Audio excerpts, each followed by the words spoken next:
Attention military veterans and military personnel. This is Tracy from Lakewood College, and I am excited to announce the new partnership between ETA Associates and Jamal King's Make Real Estate Real. Give me a call so I can see if you qualify to receive the Make Real Estate Real with no out-of-pocket expense to you. I can be reached at 1-800-517-0857. My extension is 700. You may also visit us at www.money4vets.com. Again, that is money4vets.com. You may also schedule an appointment with me through my text-only number at area code 216-678-9933. I look forward to speaking with you all. But guaranteed, once I started, it's like the relay race. She gonna take that, whatever it is that I start, she gonna take it and she gonna run with it. You know, and that's the whole thing that we always talk about, how a woman, a real wife, for y'all looking for one, is one that knows how to multiply, not take away. A woman was not brought here to multiply. You give a woman groceries, they're gonna make a meal. You give them a seed, they're gonna bring about a baby. You know, whatever it is, you buy a house, they're gonna turn it to a home. This episode is brought to you by our partner in crime, Organifi. Organifi is an organic superfood supplement line that makes quality, trusted nutrition convenient and accessible. Their most popular product, Green Juice, can supercharge your life, restore that glow, and help you feel decades younger in just 30 seconds per day without having to worry about shopping for ingredients, mixing and blending them, and then cleaning up afterwards. All ingredients are USDA organic, vegan-friendly, and made without GMO ingredients, gluten, or soy. Where else can you get superfoods like chlorella, moringa, spirulina, wheatgrass, ashwagandha, and turmeric, just to name a few? So make sure you guys check it out at www.organifi.com/success. That's ORGANIFI.com/success. Summer is made to get things done. Why else would the days be longer? And I get it. Who wants to be taking classes this time of year, right? You. And here's why.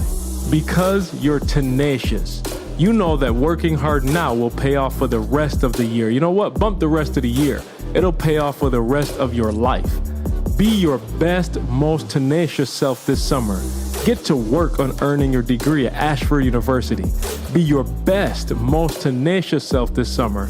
Apply to Ashford University today. There's no fee to apply or standardized testing required to enroll.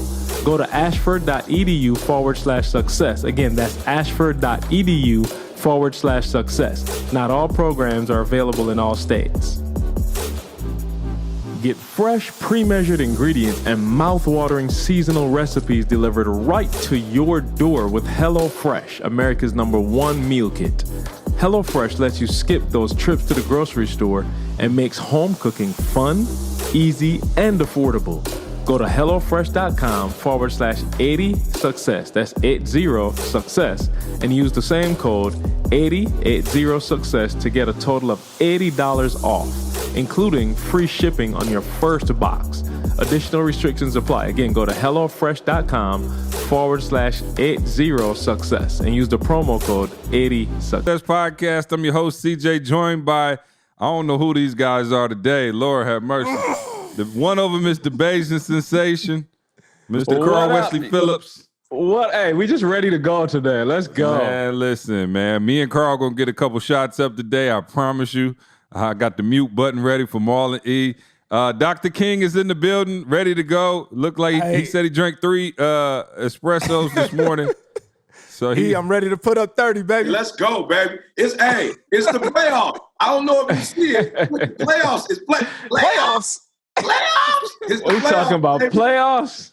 Talking about playoffs. We got ET in the building with the fresh shirt, fresh hat. Choose 4, y'all. Hey, CJ, Carl, myself, Jamal. Choose. Let's go. Hey, I'm trying to figure out, though, we ain't seen the treadmill in a while, so I was just wondering, you know what I'm saying, why you ain't treadmill E? I ain't treadmill E1 because I got the flat when I was doing it. Number 2, I'm back home, but my knee, I got to be honest with y'all, I've been on the HIIT Strong Mall, high intensity training, And Ma, you should have told me.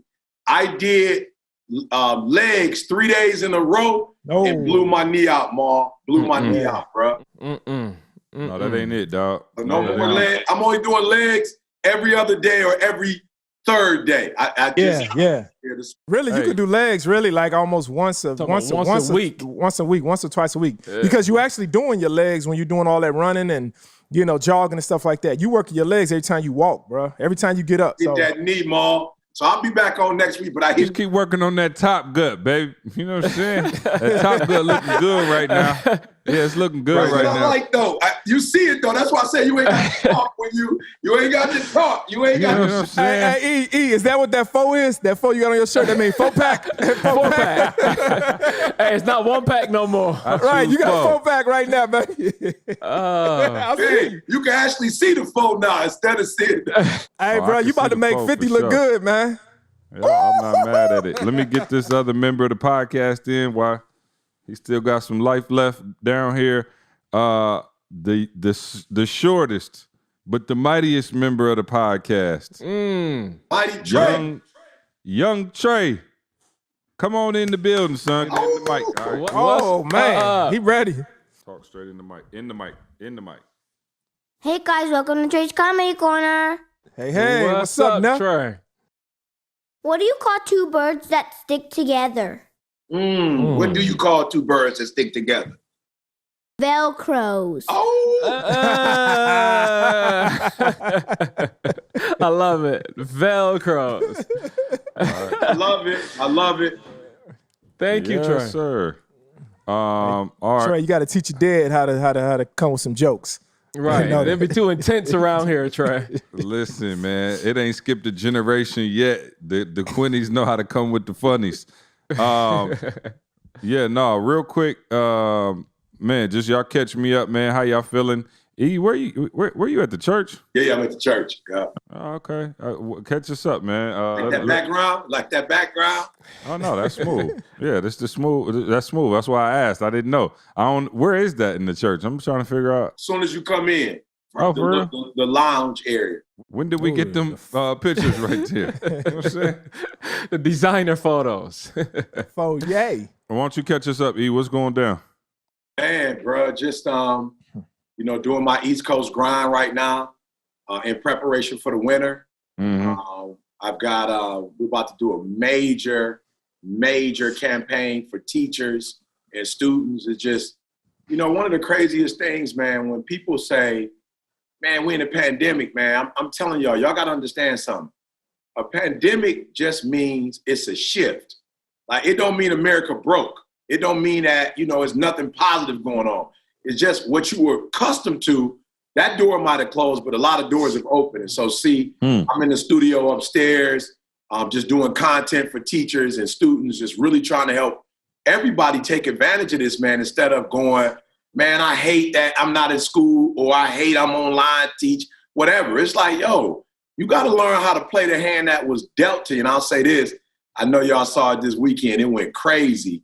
But I put a meme up that said, the thing you complaining about, somebody else took that same situation and won with it. You feel me? So right now, man, I'm just trying to teach the world that even though we're in a pandemic, some people taking the situation and winning with it. Some people taking it and whining with it. I'd rather be inside of winning, bro. Speaking of which, this is long overdue, but I like not to blow his head up. But speaking of people who shining in the pandemic, man, shout out to Toby and his whole team, Nail, Fat. I mean, golly. If you haven't been watching Toby online, you've been your head been buried in the sand, because that boy has been going crazy. Of course, the Try Jesus record hit number 12 on Billboard. Wow. Man, he had Alicia Keys reposting it. He had Diddy reposting it. Swiss Beats.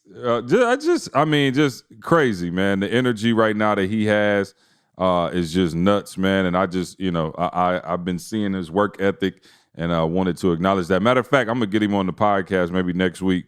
Let him come on and talk about it, because the level of success that he's got almost every video he put up now do 1 million views. Like crazy. Just crazy. So to see that is really dope. Ma, you got an exciting new project going on outside the house. Well, Yeah, tell us what you got going on. I don't want to blow it for the listeners, but Yeah, well, I was just telling the guys that, when before the pandemic started, my daughters was going to tennis 4 days a week. And they've been doing this ever since they was like 3 years old, and the other one was 5 years old. And so they've been getting up, going to private tennis lessons, and this is what they love doing. Like, that's they out. They like, hey, the way I like to work out, they like to just play tennis. And when the pandemic first hit, so the way I've always structured my life is that, hey, if something happened to the workout gyms or whatever, boom, I got a workout gym in the house. We don't have to worry about them shutting down. If something happened to the movie theaters, boom, got a movie theater in my house. I don't have to worry about the shutdown. But when it came to tennis, something happened to the club, the nightclub. Got a club in the house. You know what I'm saying? Got a club upstairs. but when it came to tennis, though, they went ahead and they shut down the tennis facility when the COVID hit. And then they put chains on like all of the park gates so kids couldn't go there, play basketball, play tennis, and gather. And so my daughters kind of looked at me like almost that look. He like, Daddy, what you gonna do? Hey, we can't John play tennis. Q.E., We can't. what you gonna do? We can't. They was like, hey, see, they was like, Dad, somebody just told you can't do something. And I was like, hold on now, that's the mayor of Chicago now. I was like, Dad. And they just like, what you gonna do? And I just, and it was real. It was almost like, man, I created a life for us where we have control over what it is that we're able to do when we're able to do it. Good word. But I relinquished that control. It was something that was so important to them. This is important to them. This is what they do every day. And I put the control in somebody else's hands. Whether the control was the pandemic, the mayor of Chicago, the president, whoever it was, I gave control over what my daughters were allowed to do. So they went 3 to 4 months without playing tennis. And this is the first time ever since they was first able to walk just about that they, had to go without. So I said, never again. So, so you already know. So I went ahead and I had the vision come to me. I had the vision of a tennis court outside my house. And I had, of course, I had somebody tell me, Next to the swimming pool? It's actually right next to the cabana. The swimming pool inside. What you talking indoor. Right, about? the swimming pool inside. right. So it's next to the cabana. So you'll see pictures of it. And so we went ahead now, and they're out there right now excavating, and the tennis court should be there within like 3 weeks. It should be a full tennis court. And then I went and talked to a friend of mine who has a tent company. He said in the wintertime he can put a bubble over the tennis court so that now we can go out there in the winter. So you can't I don't even. The NBA ain't the only one with a bubble. Hey, no doubt. Hey, not only am I not going to let the city, the mayor, the governor, whoever control what my daughters do, I'm not even gonna let the weather do it, bro. You got to tell the story though, Maul, because Maul was like, he was supposed to get one kind of court, and then he went to go test the court out, and dude said something that pissed Maul off. Oh yeah, bro. Go ahead. We went. So this guy here, man, he don't know me, right? So so my daughters wanted to see the court. It's like a synthetic court, right? That we were initially going to get, and he was putting a court out here at like this mansion out in the far suburbs, and he was just like, yeah, you can come on over here and take a look at it. This court here is synthetic, and you guys might like it. It's affordable. And I was like, all right, cool. So we go out here to this house, and nice house, mansion, and they allowed my daughters to go on the tennis court and play on it and everything like that. And my daughters kind of were like, yeah, Dad, this is kind of not the same as what we play on. And keep in mind, this court is like, I don't know, $60,000, $58,000. Nice court. And I was like, man, who wants to spend that kind of money and your daughters still say that it's not what they're accustomed to or used to? And so I kind of was telling the guy like, yeah, that my daughter's really not feeling this one that much. And then my man was just like, yeah, it's I was giving you what's affordable, like I'm giving you the, and I was like, you doing what, bro? It cut like a knife. Bruh, hey, when he said that, dog, tunnel vision just struck in. I said, you doing what? And then he's like, well, I was, right. He was like. You giving me right side of the menu? Yeah, right. So I was like, a tennis court, I ain't never did a tennis court, so I don't even know what tennis courts cost. And he was like, yeah, the other one was way more expensive. That one is, the real tennis court is $71,000. And I was like, he's like, so I was giving you the more affordable Maul was like, give me 4 of them. I was just like, no, I mean, why you not telling me about the good stuff? Why you just assuming, You assuming that I'm like, what about me or about my family told you that we needed something affordable? You should tell me about the best. That's like me Watch going your to mouth. No, Watch bro. your mouth. See, CJ know how to get me pissed off. He told me not to talk much today, but he getting me pissed off because that's like me going to a restaurant. That's like me going to a restaurant, and instead of bringing me the good healthy salad that might cost $20, you bring me 3 fried chicken wings and saying it's $3. So I brought you. I I'm didn't bring actually you. not mad at that though, Paul. That's, you know what I'm saying? I got to stop you there. You done went too far. You know what I'm saying? So, they tried to bro. bless you. So and then my wife, Camille was in the background when my man was talking. Camille was in the background looking at him, and I could see her behind me.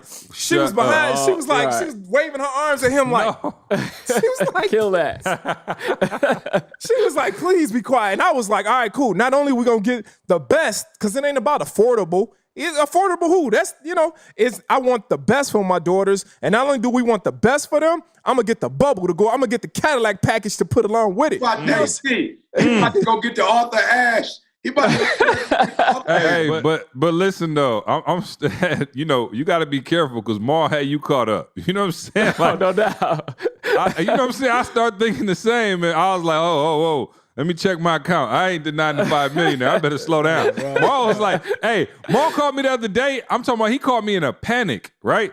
Because my lease up on the truck, right? So I didn't end up, Carl, is your lease up?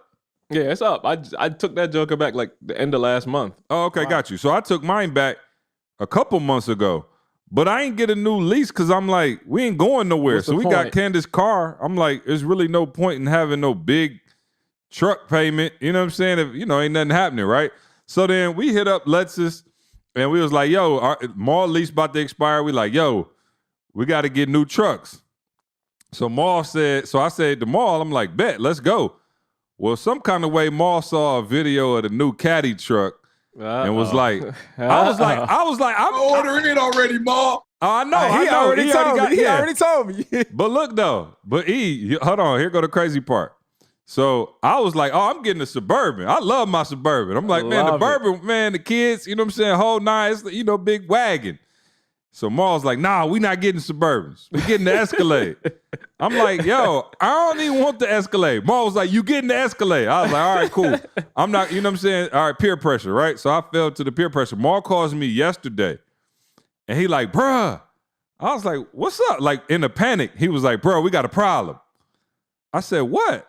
He was like, you know how we supposed to get the Escalades in October? I said, yeah. He said, man, we got to wait till January now. I was like, dang, I thought Let said we could get it in October. He was like, nah, the self-driving ones don't come out to January.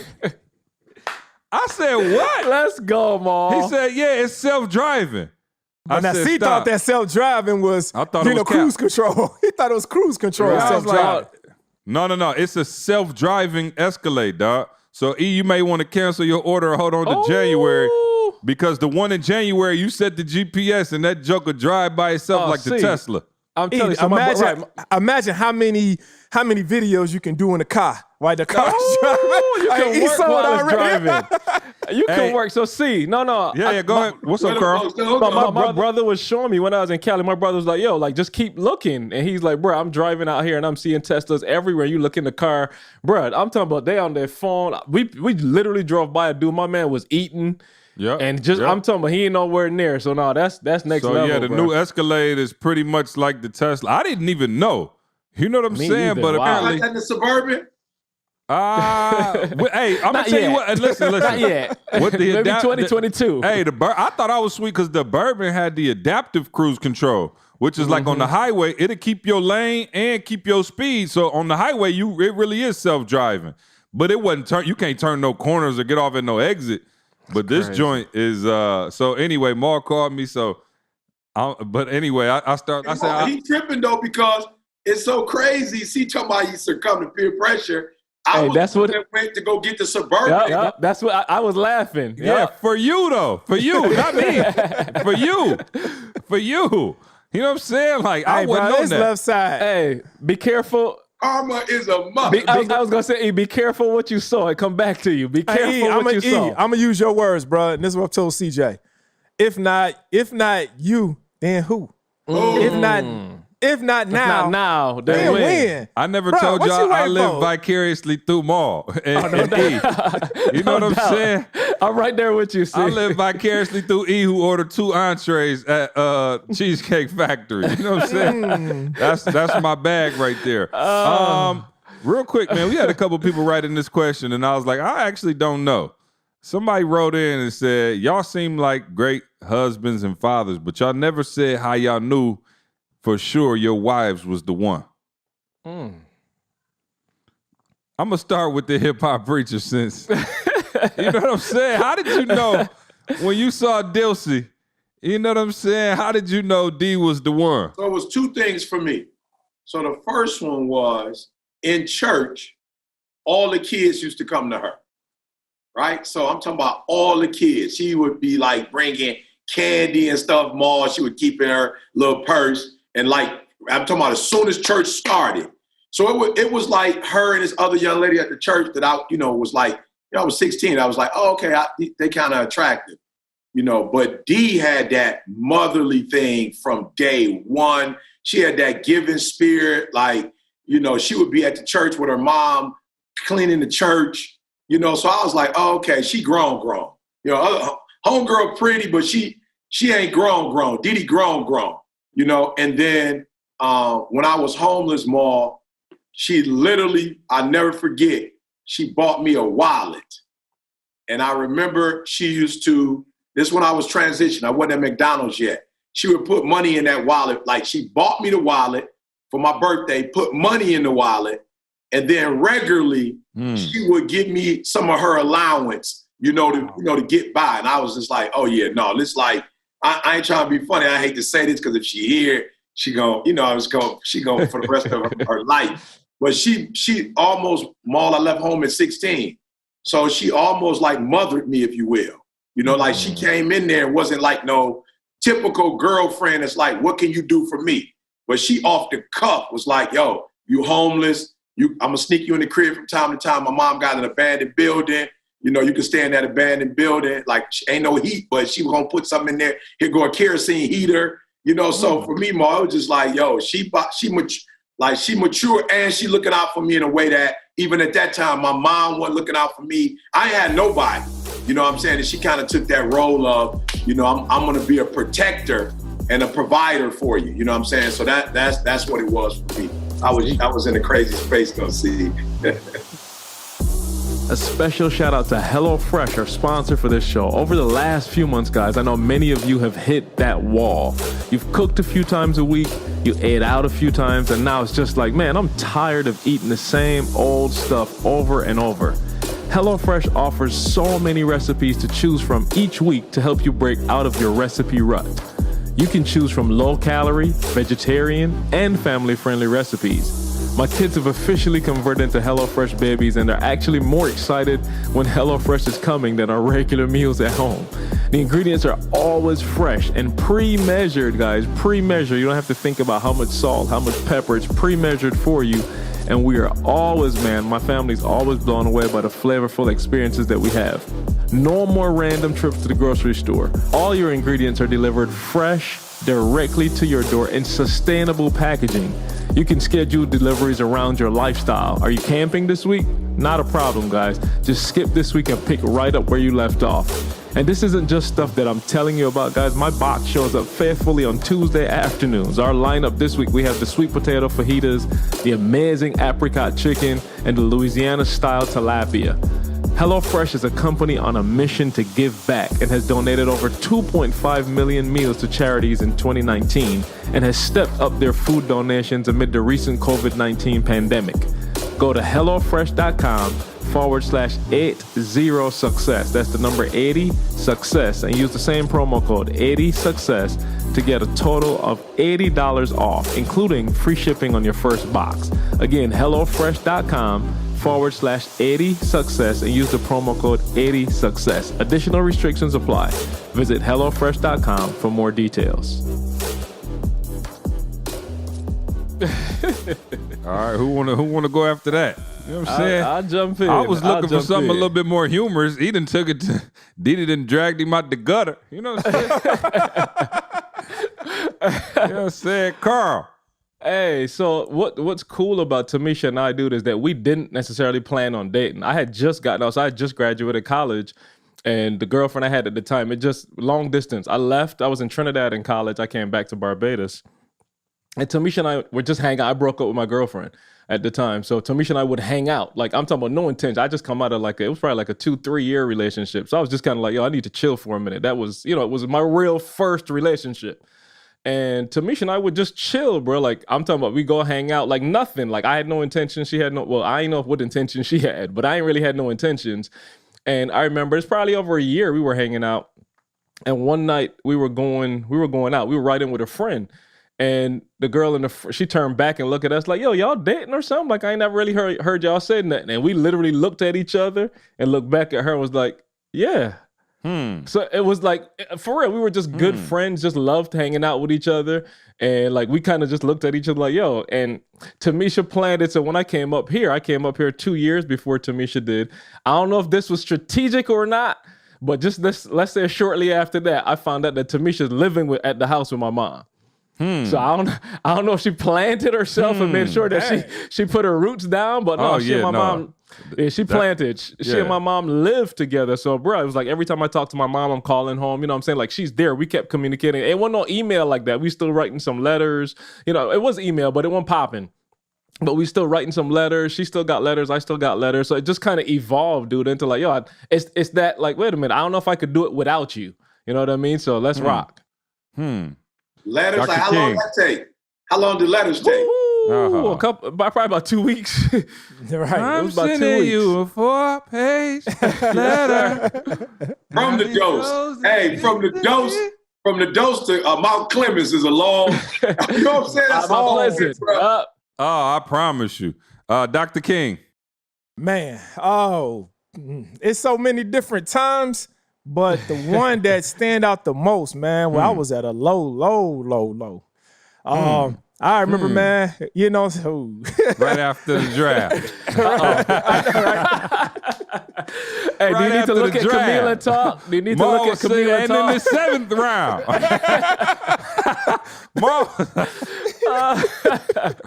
Camille was like, it's okay, baby. It's I'm going to okay. take you to Harold's Chicken. we gonna still make it. Get some chocolate Hey, cake. Hey, I remember it like it was yesterday, man. I remember had a football game, and we was in, I think we somewhere in Virginia, and I ended up breaking my hand, right? And I knew already that I had this like 20-page paper that I had to write, right? And this paper was it was in my major, and it was like, it accounted for probably about 20% of my grade. And I remember, man, I broke my hand. I came back home and I had a cast on my arm. And I remember Camille was looking like, man, it's Saturday, like your paper due Monday. And, and I ain't like doing papers before the game. I could do it when I get back. I promise you. I ain't gonna go out and hang out and I ain't gonna kick it with the team. I'm gonna come home. I'm gonna come back to my dorm and I'm gonna do my paper. And she was just like, when I came back with my broken hand, she was just like, well, man, why don't you, I ain't even write the paper out at the time. See, I didn't even write it out. I was just like, I'm gonna do it this whole weekend. And I remember sitting there, man, and Camille was just kind of looking at me like, you gonna do it? And I was in pain. My hand was hurting and I was just feeling sorry for myself. And then she was even like, all right, well, I'll write it out. Or just here, and it was my left hand. I'm right-handed, so I still could have wrote it, right? And she was like, man, I'll write it. Just tell me, what it is you want me to type or whatever. And I was just like, no, I ain't even doing it. I was just so hurt. We got whooped that game. My hand was broke. I knew that I would be out for a few games. And I was just like, man, and I was just feeling sorry for myself, kind of like, but she knew it accounted for my grade. And I remember she was just telling me like, man, this is your grade. Like, you really got to do this. Like, and I'm the one usually motivating her, right? I'm always, hey, you got to go to college. Like I told her she needs to go to college, all that stuff. And then she literally, man, I had went to bed and I woke up that next morning. I had a 20-page paper typed up, written out with my name on it, and I had breakfast right next to me. Bruh. Done. I had breakfast. Hey, bruh, I had breakfast. I had breakfast sitting there right there, bruh. What was for breakfast? Pancakes, eggs, sausage, and orange juice. He can still taste it. He can still taste it right now. And it was right next, dog. She went upstairs to the cafeteria and brought down breakfast for me after she stood up all night and typed. And I think, that's the first time I think I got an A on a paper in that class. I'm sure. That's the first time I think I got an A. I'm surprised they didn't kick you out for plagiarism. Oh, bro. Hey. And my professor was like, hey, you really put a lot of thought into this. Most improved student. And at that time, bro, I was like, I think a light bulb went off to me. And a light bulb, and I was like, wow, I think I found my rib. I think I found my support. And literally, she's been doing that since I start something. She don't ever want to start nothing. I started, but guaranteed, once I started, it's like the relay race. She gonna take that, whatever it is that I start, she gonna take it and she gonna run with it. And that's the whole thing that we always talk about, how a real wife, for y'all looking for one, is one that knows how to multiply, not take away. A woman was not brought here to multiply. You give a woman groceries, they're gonna make a meal. You give them a seed, they're gonna bring about a baby. Whatever it is, you buy a house, they're gonna turn it to a home. Whatever it is. Oh, preacher. Oh man, you done took me back, man. Preacher. I'm talking about more. Hey, Maul. Like, yeah. That's enough. See, that's enough. That's enough for this podcast. I ain't gonna lie though. Like, I had Didi, twinkle in my eye, 120%. That wasn't your eye, brother. That was twinkling. That wasn't your eye twinkling. Hey, Ma, she ain't never help me with my homework, Ma, so I'm like, I have to holler at her. She's like, my girl ain't never helped me with my schoolwork, so we'll have to have a, yeah. Hey, that was a tingle, not a twinkle. That was a tingle. In my other Hey, Ma. Got kids listening, Ma. I'm trying to keep I always try to keep it PG. Hey, bro, CJ is a hot mess. Dog. Fool. Hey. See, you got an answer too. Come on, see. He started off like serious. See, give it to us, sir. You got an answer too, man. My answer's short, dog. My girl just fine. You know what I'm saying? My girl fine. So I was like, look here. What's up? What's happening? You know what I'm saying? You tell the story, though. There was not supposed to be no date. I don't even know how he knew she was fine. It's the one time I defied E. And it worked out brilliantly. You know perfect. He wasn't even supposed to be fine. He wasn't supposed to be looking at her, Mom. Right. Tunnel vision. Down, Satan. Thine eyes. Oh, man. No, man. Just, again, same as y'all, man. Just the vibe. You know what I'm saying? Carl, maybe similar to your story, just the vibe. We wasn't supposed to be dating. We was working in the office together, and we wasn't dating for the longest. And then it was like kind of similar situation. We hung out so much, it was like, yo, wait, what? And, the rest, as they say, is history. So coming up on, oh, shoot, I'm tripping. Hey.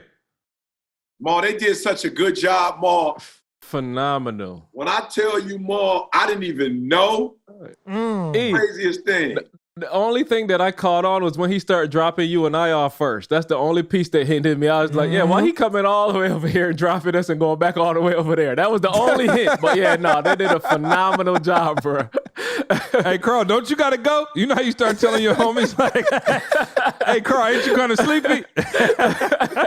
Carl was like, no, I'm good. I was like, no, you sleepy. I'm good. I'm going to take you to the crib. When he said, I still feel embarrassed because it was right under my eyes. I just don't throw it on. I'm like, how in the world? And yeah, and I don't know if I ever caught it, or he came and said something to me, or somebody said something. I don't know if I ever. No, I'm gonna be real. You know what happened? This is a true story. Before we was even dating, you came to us before that. Now we was hanging out heavy, but you came to us before that and was like, "Yo, I know what I said, but y'all got my blessing." You did say that. Candace, know. Take you 100%. Yeah, you know what I'm saying. So yeah, no, that was it. But all hey, shout out to my wife too. We had our 11-year anniversary last week. So I still remember the 4th of July when CJ left and told us he was going to propose, and he went to Atlanta. Yes, sir. All the way to the top for the restaurant. Spending dinner. Yep. You know what? I use this. I used the check that we got from LA. You know what I'm saying? I took my whole LA check and bah.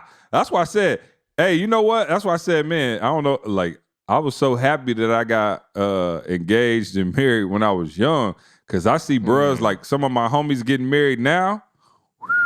The amount of cash your girl expecting you to drop on a ring now? I got Candace ring for like $3,500. You know what I'm saying? Like, dog, bros is like, yeah, I got to spend 60, 70. I'm like, Lord have mercy.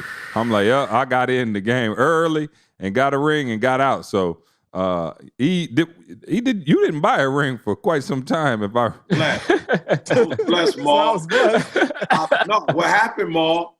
The religion that I was a part of, it don't believe in jewelry, so I got away with murder. So she was already like, I can't do a wedding ring. We don't believe in jewelry. I'm like, bet. But then something happened where the religion started believing in jewelry. There was a shift. It's the weirdest thing with religion, Maul. 20 years later, they believe in it now. You know what I'm saying, Maul? But because we waited so late, she wasn't really into that. Matter of fact, I'm not gonna lie, she didn't even buy one. What happened was we went to some gig and the lady behind the hookup almost tried to play D like we weren't married. You feel me? Because she was like, your last name different. You ain't got no ring. She was like looking at her crazy. And Didi was like, yo, I want a ring. I need people to know we married. I'm like, oh, okay. You know what I'm saying? That's what you need. But Didi cheap. Right. So Didi cheap. So she ain't going to really spend that kind of bread. So I waited till like Mother's Day or something and got a coupon. You know what I'm saying? The whole 9 ball. And ended up in the ring that, like C said, that was probably worth like 7.5 or something. It was like $3,500 if you bought it then for cash. Oh, you got it at the pawn shop. My man was like, look, if you pay cash, we can get you a deal. I didn't buy from the pawn shop. But the serial number scratched off. Yeah, that jewelry store is no longer in the mall. You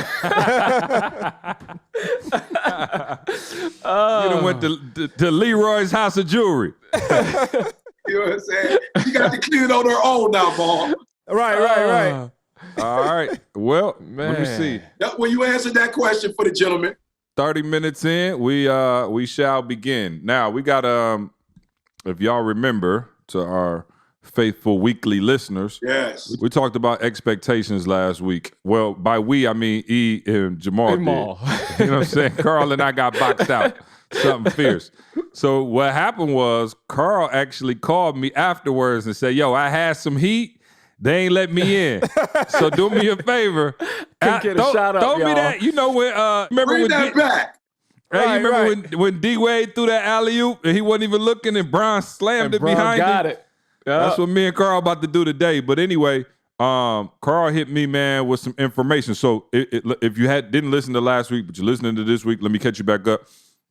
We talked about expectations for ourselves, expectations to get to that next level, whether it's financially, with our health, our spirituality, whatever. We talked about expectations. And so Carl hit me, man, and was talking about something. And I said, wow, these expectations are not just frivolous things that we think or don't think or whatever, but they actually have some real meaning. So Carl, I'll let you kind of take it away from there and then we'll jump in.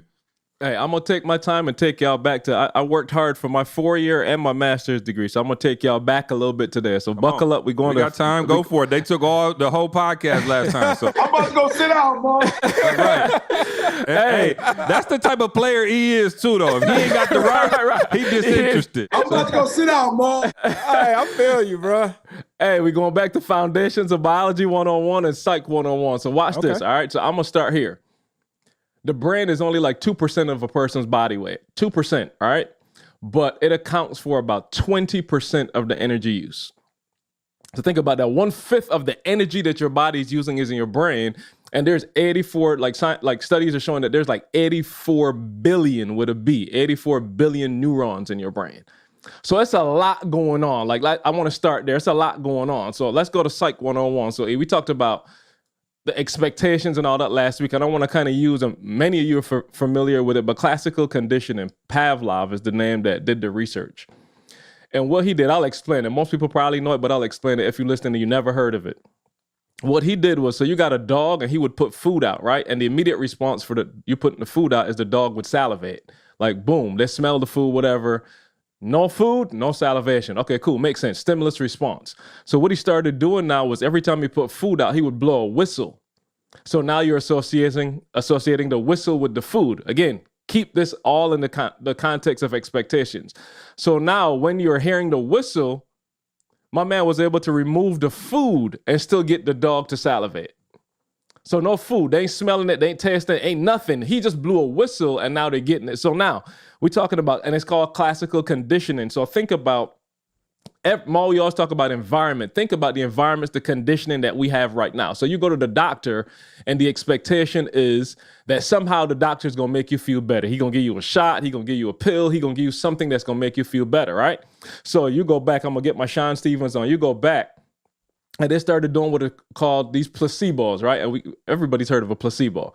It's almost like a fake drug. I ain't gonna give a fancy. It's a fake drug. They give you like a sugar pill or salt water injection, right? And they'll have one group that they're giving the fake drug to, the placebo, and then they have another group that they're giving the real drug to, and they're testing to see, is this drug really doing something?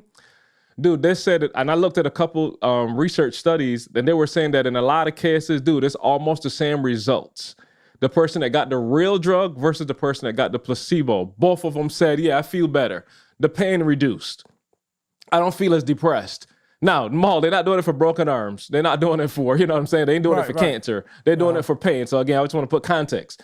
So see, it got deeper. So I was like, oh, wow, that's crazy. Your expectation that this drug, again, conditioning, we believe that it's going to make us, I'm still wearing the shirt, y'all.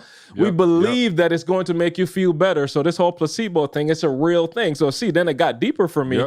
I was like, well, what's the opposite of that? And I started looking at something called, and I first heard it from Sean. I didn't know it was a real thing, the nocebo effect. Nocebo. And I was like, well, what in the world is that? So the Latin meanings for the word, I went deep, y'all. The Latin meanings for placebo means I will please. Nocebo means I will hurt or I will harm. So they did a study, dude, and they said about 20% of patients taking a sugar pill, right, in a controlled trial, they spontaneously report that there was like an uncomfortable side effect. So with the nocebos, like they're telling you like this drug may have side effects. You know, it's supposed to help, but it may have side effects. They said immediately after taking the drug, 20% of them were like, yo, I do. Bruh, it was a sugar pill. It did nothing. So see, there's another one. I'm going to read this one. I don't want to mess it up. Again, we talk about expectations. I don't want to mess this up. So I wrote this one down. It said the same treatment can work. The same treatment. I'm going to go slow. The same treatment can work as both a nocebo and a placebo. Experimenters gave subjects who believed they were allergic to various foods an injection, and they were told that it contained an allergen. It was salt water that they gave them, right? But it produced, listen to this, it produced, salt water. Alkaline water. It produced allergic symptoms in many of them, right? Then watch what they did. Then the experimenters injected the salt water again and told them this time it would neutralize the effect of the previous injection. I'm back. And many of them said, boom, it's gone. So when I tell y'all, like, this is deep, like, it's not playing. What your brain believes. Did they actually just feel it, or did it really have physical reaction? Physical reactions. Okay, wow, that's deep. That's deep. So understand what I'm telling you, like, and to C's point, like, you got to understand, like, the expectation of, like, the benefit. Like, it's real. Like, it creates, and I started talking about it last week, but I had time to go back. Like, it really starts creating motion in your brain, which translates into motion in your body. So if you're getting up, like, I'm not playing. If you're getting up thinking, man, today going to be tough. Yeah. Doggone it, today is going to be tough. Yeah. If you and not just thinking, on some mental stuff, Carl. Not just on it's real. Man, real. for all of y'all out there, whoever was like, yo, they be talking about you got to see it first. You got to believe it. Yeah, just sound like some personal development crap. Here is your actual scientific fact that what you believe and what you expect out of life. And when Carl hit me with that, I said, wow, like I've heard of the placebo effect and I kind of knew it, but tying it in like this, it's like what Maul was talking about. Like, yo, I really believe that I'm going to be successful. I honestly expect to be a millionaire. Maul, I can't say what we're working on, but I read the other day, Maul, you said, I expected not only to be a millionaire, I expected to be a multimillionaire and eventual billionaire. And he talked about those expectations. So I was just tripping because, Carl, when you sent it to me, I'm like, yo, you mean to tell me you can have a physical reaction? It's not just mental. Like people, people was in pain and was like, yo, all right, I'm good. Like, yeah, I'm good. The same people got, what was it, Carl? They got morphine. They gave some people morphine and gave the other group a sugar pill and told them it was morphine. And they was like, whoo, man, right after surgery. It's a miracle. The power of your mind. So, Carl, no, that was, I appreciate you bringing that up. I wanted to kind of tie up that, last week's discussion before we moved on this week. But if Maul, y'all want to chime in there, you can. And now that Carl finished, you know what I'm saying? E, what you got? Right. I put up my E. Hey, Maul, I'm like physically sitting on the bench listening to Carl, so I'm not warm. Right. Hey, I'm gonna warm you up, E. Let me go back again. So my grandfather, I'll never forget like the experience. My grandfather looked at me and said, "This might be the last time you see me." Listen to what I'm telling y'all. My grandfather at 75 years old used to be jogging on the freeway. I'm talking about my dad, great health. Nothing's wrong. No diabetes, no. I'm telling y'all, my grandfather sat in a chair and waited to die. He lost the will to live. I'm not going to say who. We know people that have had terminal diseases that just like, it ain't happening to me. It ain't happening to me. So I'm telling you, like real flesh, I'm telling you, my grandfather died. Look, his death certificate was like heart failure or something. It's like, dude did not have high blood pressure. Dude didn't have I'm talking about no physical disease, nothing. But he was just kind of like, yo, I'm good. Like, I'm out of here. I'm good. So I'm just saying, this is life and death real. We're not playing. Like, I'm telling you, what you think, it's real. So, and if people around you not helping you think different, let me do you a favor right now. Delete their number out your phone this second. Come on, man. Carl, you saying Delete something, dog. And I want to go back to what you said, Carl. I don't mean to cut you off, but you said the nocebo. And what did you say in the nocebo? They told them there could be negative side effects. So who do you have around you that's telling you, yo, it could be some, don't try to get into real estate. It could be some negative effects. Don't try to be a speaker. It could be some negative effects. Don't try to start your own business. It could be some negative effects. And because you hear that, you're actually taking that on. Not only mentally, you are physically taking on the energy that they're telling you no. So when Carl's saying, watch who's in your phone, watch who you are allowing to call you, watch who you're allowing to speak death over your dreams, it's not just, again, this ain't no personal development. You can do it. We talking about some real stuff. And everybody you see on this podcast has understood the power of controlling your mind and understanding that your thoughts become things, not just because it's cute and I'm going to wake up in the morning and I'm going to say an affirmation to make me feel better, because when you actually begin to believe it, those things truly begin to manifest. And when you have the nocebo, as Carl said, which some of y'all wake up every day with the nocebo. With the facts. You know what I'm saying? You got the nocebo. It's nothing wrong with you. Like the nocebo, bro, you breaking out in hives every day off an alkaline pill. You got hives, though. It's not even real. E, go for it. I'm sorry. No. You know me, I'll forget. So, Carl, you got to help me with the term, if there is a term. This is why it's so dangerous to be with people who don't share your expectations. Now, this is not, listen to me, this is not about thinking you're better than. I want to make sure I'm clear. Anybody that wants to come into this world, we must open the door for them. We must open the door. But what I was trying to tell y'all last week, and give me the term for this, Carl, what I was trying to tell y'all last week is that when you have the wrong expectations for people, you're jumping into a real bad place. So again, I don't know the term, but in many scenarios, this is scientific. It can be proven statistically that the caregiver dies before the person that they care for. I don't know the term for it. I don't know what the term is, but the person got an illness, and now a healthy human is caring for that person, And that person, Ma, end up getting sick. And that person end up dying before the person who was sick. And they're saying, Ma, you have to be careful when you become a caregiver. Ooh, E, stop. Pause for a second, E. Just pause. I just literally Googled caregiver dies before patient, and there's a study that popped up that said 30% of caregivers die before the people they care for. So I'm just giving you the numbers now. 30%. One out of three. 1 out of 3. No, and watch what Carl just said. Died before. We don't know which ones died at the same time. You know what I'm saying? Right. Like we don't know which ones. We just go together. And which ones the ones that die after. Like for real, they die after, right? Look, I'm telling y'all, I had to get Dee Dee out of nursing because she was doing the cancer. And so I could tell that her job was having an effect with the MS, Ma, and could have been the cause of what was happening, Ma. She was working with people who were going to die.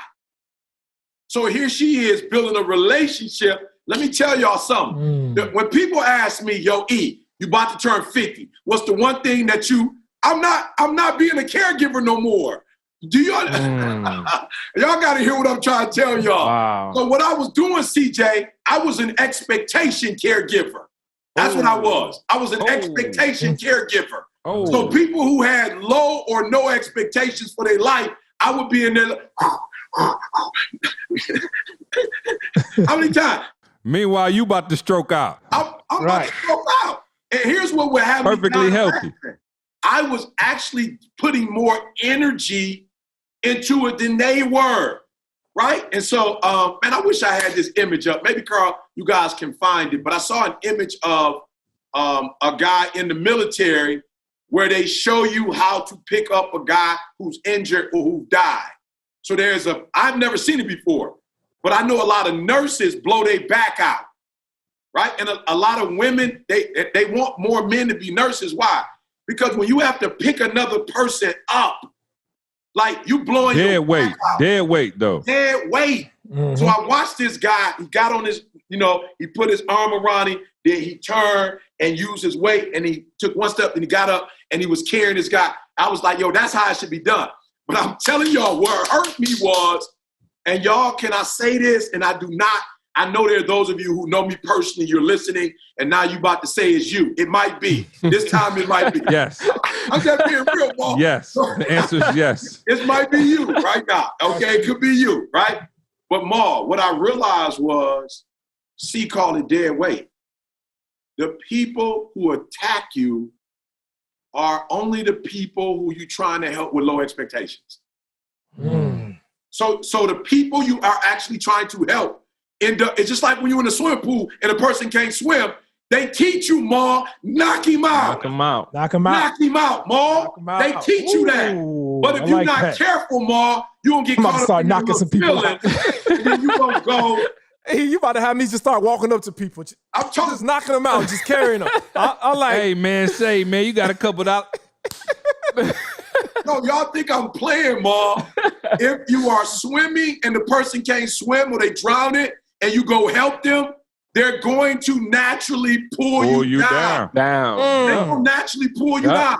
The only way you can help them is you got to knock them out, Ma.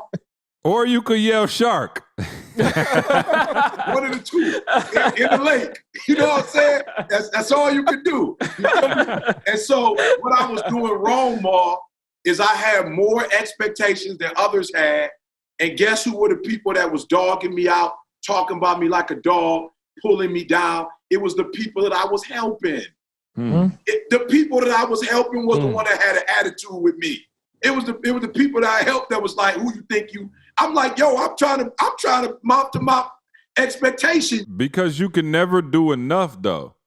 That's what I realized. No, I'm being for real. Remember we had people who was like, we was helping big time, and they was like, well, you ain't take me on tour, though. We'd be like, wait, what? You ain't put my video up. It's like, man, so no, you speaking facts, dog, and that's a scary place to be in. It's a scary place to operate in within your circle. You know what I'm saying? But some people got them type of circles. How do we get out? You know what I'm saying?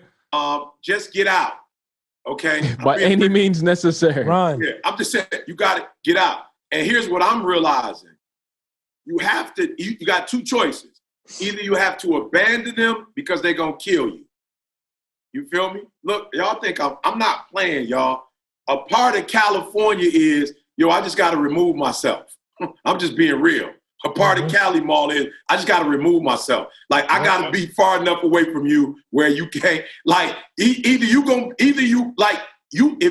you meet me there, that means you are an expectation boss. And let's go. Doggone it, let's go. Like, we share the same, whatever, let's go. You trying to win a championship? I'm trying to win a championship. But the days of LeBron James in the early Cleveland, bruh, now that's the one thing I'm going to give CJ. And I'm going to fault LeBron for it because LeBron is probably a lot like me in that he cares, right? And so LeBron probably stayed a little longer than he should have stayed. He should have been with the ADs of the world.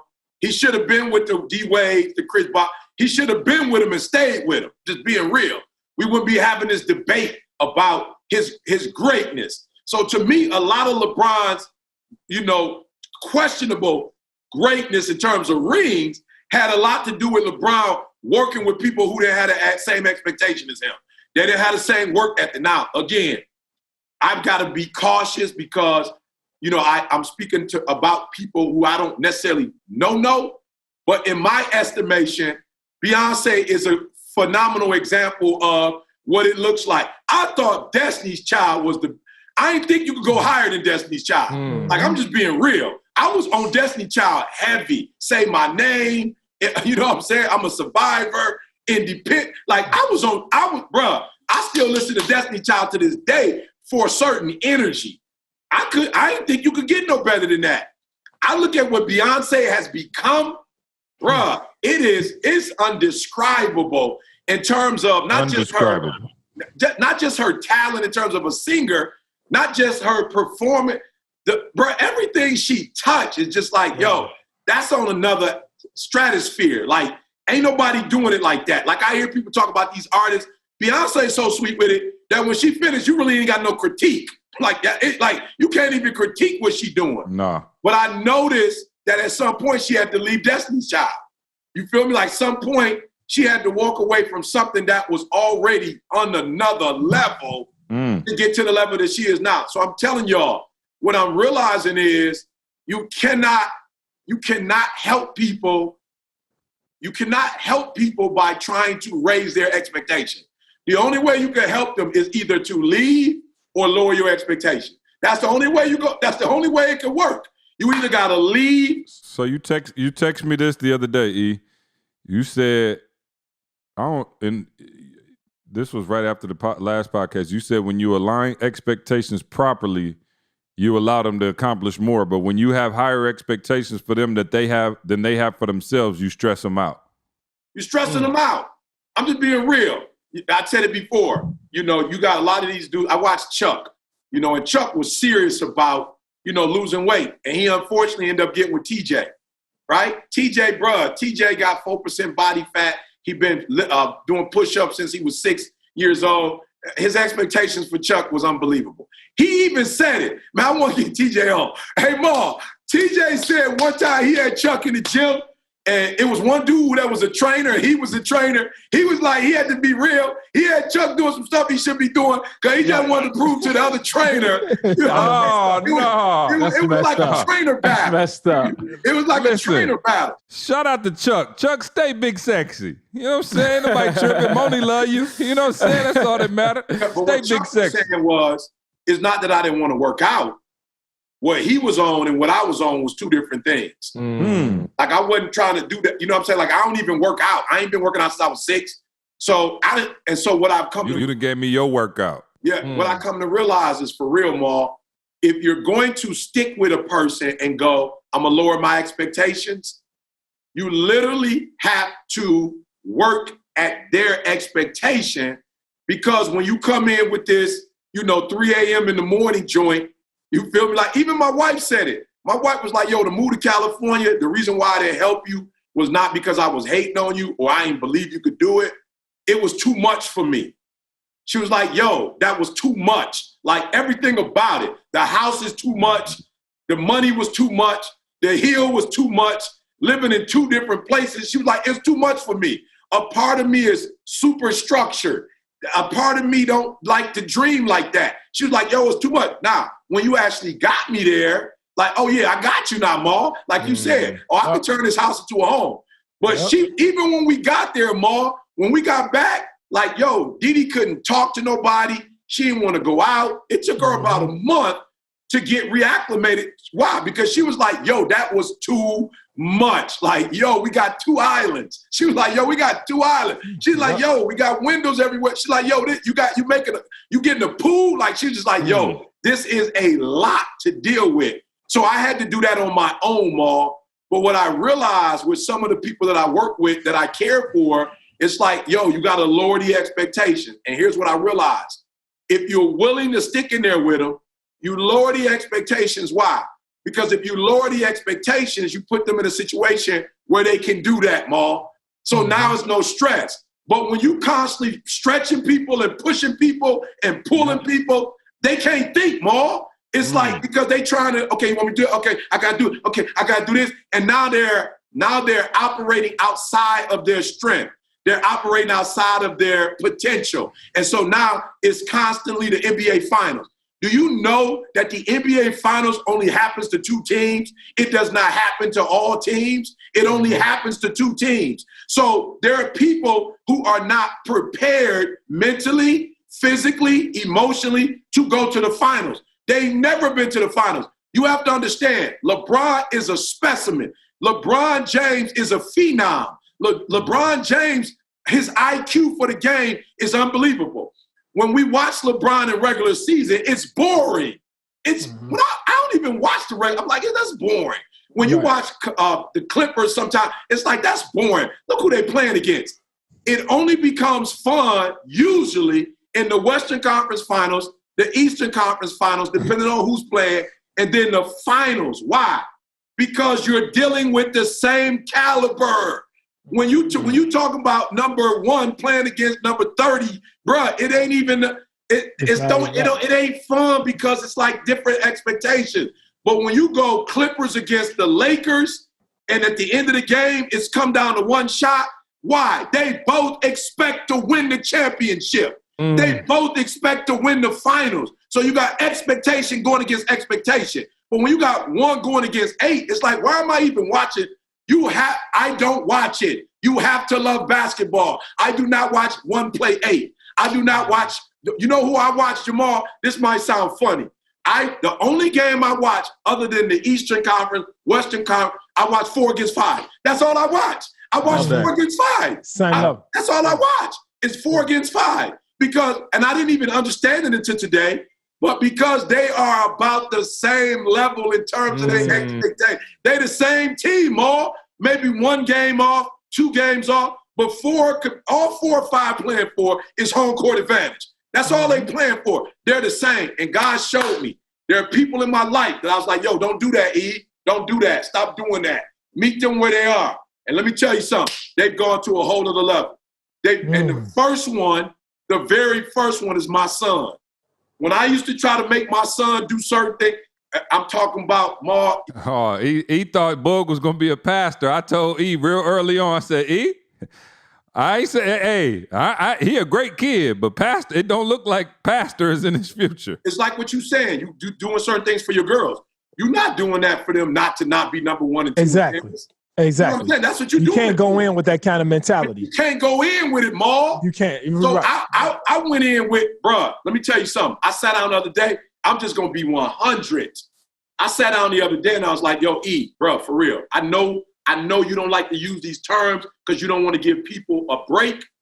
But there's some stuff that my son is doing that I'm like, you know what? On this side, they're doing it. On that side, they're doing it. I'm like, yo, E, you the only one ain't doing it, bruh. But I was thinking more because I'm not doing it, that my son and my daughter ain't going to do it. But my son is he's still who he is on this side. He's still who he is on that. Like, that's still who he is. He's still his grandfather's. I don't care if he was raised with him or not. He's still on my wife's side. He's still his mother, father. He's still his grandma, his grandpa.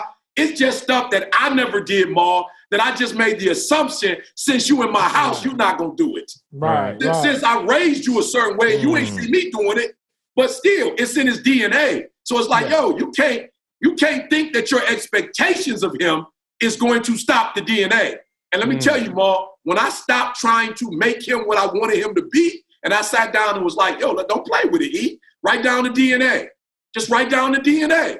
Write down all the stuff your family's done, your family did good, your family did bad. Write it all down. And when I wrote it down to C's point, and I looked at which characteristics that he has, when I looked at him, like, yo, he got way more of the good than he got of the, and more, I can't even call him bad. It's just stuff I'm fooling with. I just wanted to make sure for the record, Jalen is not smoking crack. You know what I'm saying? You know what I'm saying? Saying, Ma, you parents, please hear me. That's good. It is equivalent to smoking crack when you set these expectations. It's just like smoking crack, though. Wait a minute. It's going to be like smoking crack to you because for you, it's smoking crack. You smoke crack, don't you, boy? Listen to me. Let me say this to y'all. Ma, and bro, this is how expectations will kill you. Ma, bro, I say this with all due respect. I know my parents ain't tripping. Ma, I grew up. Bro, my father spent bread on the bar, bro. I'm talking about bread, bro. Like my father worked, bro, who raised me. He worked, Ma. He had the best liquors bro, it was all in the crib. He had the best stuff, Ma. Him and his boys I watched my mom. Like, now my mom might not have drunk like my father, but my mother wasn't like not drinking. My mother would drink wine or whatever she drank. Like, she didn't drink as much, but she drank. I don't, Ma. So for me, I'm thinking my kids ain't gonna do it because I don't do it. So to my son, I will go, it's like crack. It's not crack, Ma. It's not crack. Right. Why? My mama do it. That's my mama.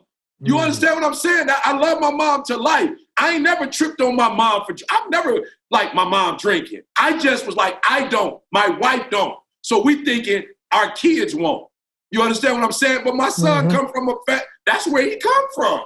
And I'm being real. My uncles didn't have my father that I grew up with, Ma, was like the weekend. Like he wasn't doing it, like he wasn't going to work drunk or coming home drunk. It was what he did on the weekend. He was a Q. So he went to you know what I'm saying? He went to the frat house. I went to the frat house with them. I saw them drink. I never left like my father less than a man because I never, but when I became but then surely when I became a pastor, I was really on that. Bro, I would never as your pastor. I'm not, but I'm telling you, Ma, so when he would do it, I'd be like, bro, what are you doing? Where you getting that from? Special shout out to Ashford University for sponsoring this episode. Listen, at Ashford University, you're not stuck behind a desk. Your classroom goes with you. The classes are built for summer fun so you can learn from your patio, from the beach, wherever you are. Ashford University's expert faculty teaches real-world skills, drawing on their years of real-world experience. You don't just want theory. You want to learn from teachers who are actually out in the field doing what they teach, real-world experience. You can pursue your bachelor's and master's degrees in one of Ashford's 60-plus degree programs like business administration, healthcare administration, and psychology. And best of all, Ashford's programs allow you to learn on a convenient and flexible schedule you can take online in the sun. With 24/7 access to your classroom, daily support, and financial aid available, Ashford gives you the tools you need to help you to achieve your goals. Be your best, most tenacious self this summer. Apply to Ashford University today. There's no fee to apply or standardized testing required to enroll. Go to ashford.edu/success. That's ashford.edu/success. Not all programs are available in all states. And and to run the again, I mean, I appreciate you being transparent, and I know Boog is used to it because you've been doing it his whole life. But you know what's crazy when you talk about just expectations and seeing things, D and E used to kind of be like, I don't know what's wrong with Jalen. But because of where I come from and my lens and how I viewed the world, I used to be looking at them like, yo, are y'all crazy? Jalen is like one of the best kids I've ever been around in my life. Like, okay, y'all got like some little nuanced things that y'all want to pick at, but I grew up with cats. You know what I'm saying? Like, I know what's out here in the world. And I'm looking at Jalen like, So from my expectations of what I would even expect from Trey, right? I'm just trying to let y'all know we talking about expectations now. What I expect from Trey, if Trey became Jalen at 25 years of age, I would feel like the proudest parent there was. And again, and I know E now has kind of made that shift, but there was a time when I don't even think E could enjoy Jalen and what he was and who he was for a brief moment in time, because he had these expectations, not even that he would just be something that he wasn't, that he wanted him to be more like him, right? Like you kind of have that vision in your head, like my son gonna be just like me. Trust me, I know. I named my son after me. You know what I'm saying? Like Maul named his son after him. E had a vision of, okay, he gonna be a pastor, save himself for marriage, never drink, and these are all great things to have and things to work towards. But when they fall short of that, or when they don't meet your expectations, it doesn't mean that. You said something, E. You said lower expectations, and I want to challenge that, because it's really realigning expectations, adjusting. Because lower expectations means they're yours. You know what I'm saying? Right. So they're not mine in the first place. So how you gonna tell me to lower them? That's good. See, you see what I'm saying? Like, that's not lowering. Yeah, no, I'm saying you don't have to lower.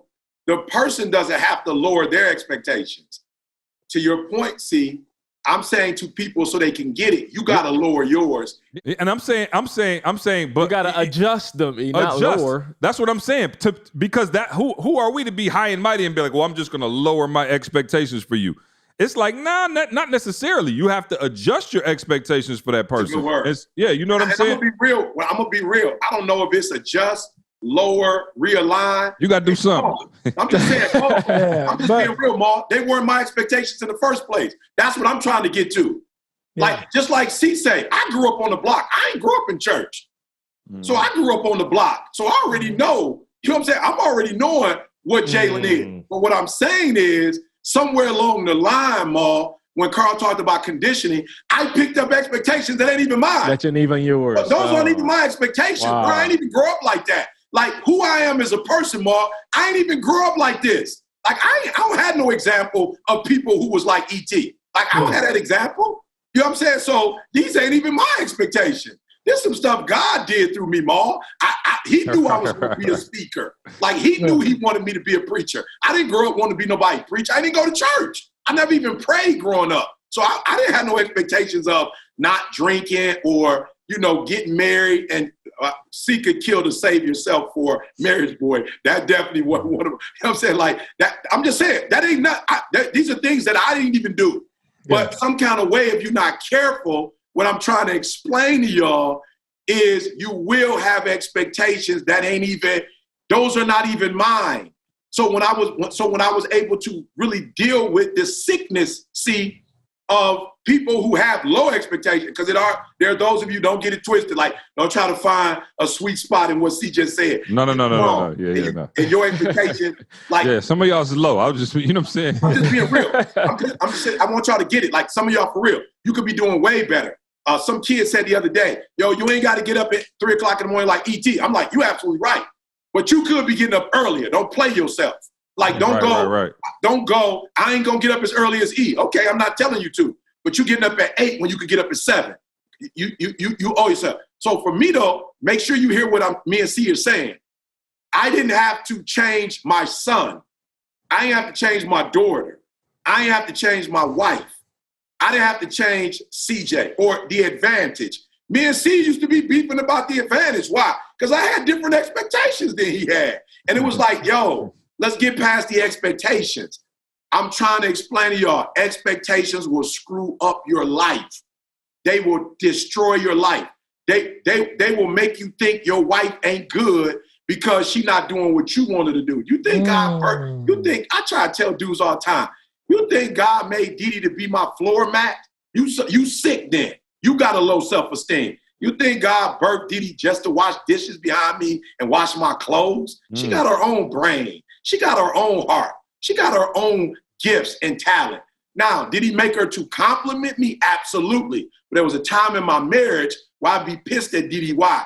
Because she wasn't doing what I thought she should be doing. She wasn't meeting my expectations. Ain't nobody got to meet your expectations. So to C's point, when he and I and Jalen would meet, that's what God was doing. God was like, hey, E, let's just be real. Some of these things, they not even yours. Where'd they come from? You didn't even grow up like that. What are you asking Jalen to do? Like, what is it that you want? I'm like, oh, I got it. Okay, those are not my expectations. Maybe some of those come from the church, or maybe those come from people. You know what I'm saying? Like, I don't know where they come from, but if they're not. You said it, E. There was a while, and again, cut it out, edit it if it's too much, but I think there was a time when we started. No doubt. No, I'm saying there was a time when I even think, just fully transparent, when we start blowing up, where E felt, I think, a healthy pressure of, not only do I got to stay solid, but I got to make sure everybody around, like, I want to give off the image of what, this, incredible black family looks like. And I think, when he looked at Jalen, you was like, hey, you know what I'm saying? You're not fitting in the mold of exactly what I want to project. And again, I used to feel so bad for Jalen, because can you think of a harder human to try to keep up with character-wise and discipline-wise? I'm like, that's a whole nother, we're not talking about just, you out there listening like my kid, you ain't E. You know what I'm saying? Neither am I, but you ain't E. And so I used to be looking at Boog like, Boog, just hang in there, bro. I get it. You can't even live. Jay feeling like, I can't even breathe, because E is so disciplined and does, like, y'all don't understand. E really ain't never drank, really ain't never smoked, really don't cuss, really don't look at other women. Like, these are like, you talking about, like, E is the example of what actual discipline looks like. You know what I'm saying? And again, that's one of the main things that I told E the other day. I talked to E the other day. We saw another situation where somebody was defeated by the heavyweight champion of the world, the undefeated. And I just don't get in the reap, ball, because I just don't get in the reap. You already know. You had Diddy already gave you a tingle in your eye. You know what I'm saying? Right. But the first thing, of all the things that E could have taught me when we got together about speaking, about traveling, about making money, about building a company, he started with discipline. He was just like, control your sexual appetite. Like, flat out. I'm talking about, I told y'all know the story. I just got a new car. It was the only reason I got the new car, because I had a tingle in my eye. You know what I'm saying? I too had a tingle. I too had a tingle in my eye. And so I got a new car, and he was like, shut it down. And I was like, what? Like, this not even, it's like the Karate Kid. He was like, I'm trying to learn karate. You trying to get me to wax the car. And he was like, chill. Like, I'm about to teach you karate, but before we actually learn karate, wax the car. And I was like, okay, cool. I got it. And now I look back at the discipline that, again, and I ain't saying, don't put me on record. I'm not 100%. I didn't bat 1,000, but I did way better than I was, and I was working on it. But what it did was it laid the groundwork for me to be disciplined. You know what I'm saying? For me to then go, okay, cool. I'm in a headspace where I can actually be disciplined. But I'm saying to that, E, even your expectations for me, your expectations for Jalen. So the thing I was going to ask you as we go through is, because you had such high expectations, is there something to be said that even if I don't reach them, I reach farther than I would have had you not had those high of expectations for me? Yeah, for sure. But I think one of the things I've learned looking back at all this, Maul, is that some of my expectations were from mistakes that I made and fear that, I don't want other people to make these mistakes. Yeah. You know what I'm saying? And, there's some guys, unfortunately, that made the type of mistakes that they couldn't rebound from. You know what I'm saying? Like, praise be to God. You know what I'm saying? My mistakes were young, and I was fortunate enough, Maul, not to put myself in a position that some people are, where you just can't come back from it. You know what I'm saying? I look at some of my family members, and it's multiple women, multiple kids, like, you can't come back from that kind of stuff. Mm-hmm. You having kids, babies, you're not married, like, you can't come back from that. There's some stuff that you can come back from, some stuff you can't come back from. You know what I'm saying? And so I just wanted to make sure, Maul, I knew CJ was legit. He was going to be rocking with me. We were going to have some success together. And I just didn't want man, see stuff you did, in college to put you in a situation where you can't enjoy it as an adult. You feel what I'm saying? And there's some people that it's some, I got some of my homies that, I got some homies that even got married, Maul, and felt like they married the wrong person, had a child with, but they can't disconnect themselves from them.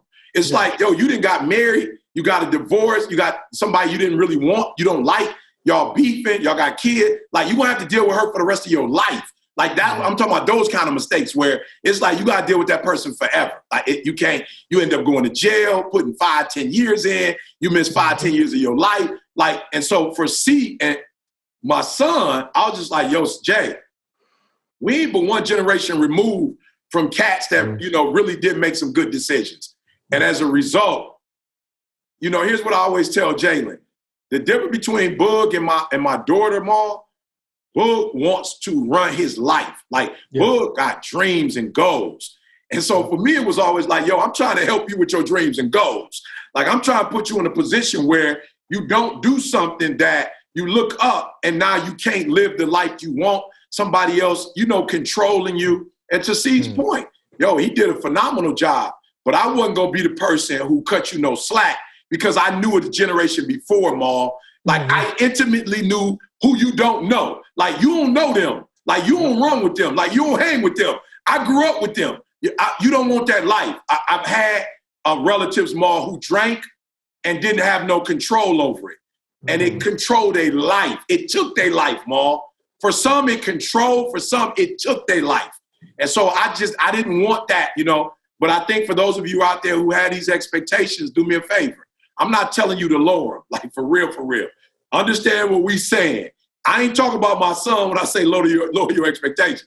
I'm talking about other humans who are in the same circle as you when you're trying to help and they don't want your help. Lower your expectations. I would never lower my expectations with my kids. I would never lower my expectations with this crew. I don't care what CJ said to me.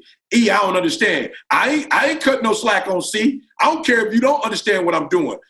I'm 12 years older than you. You don't need to understand what I'm saying, but you're going to be grateful for what I'm telling you 20 years from now. You will thank me. So don't get it twisted. I'm not talking about lower your expectations for those of you love. I will say this, though.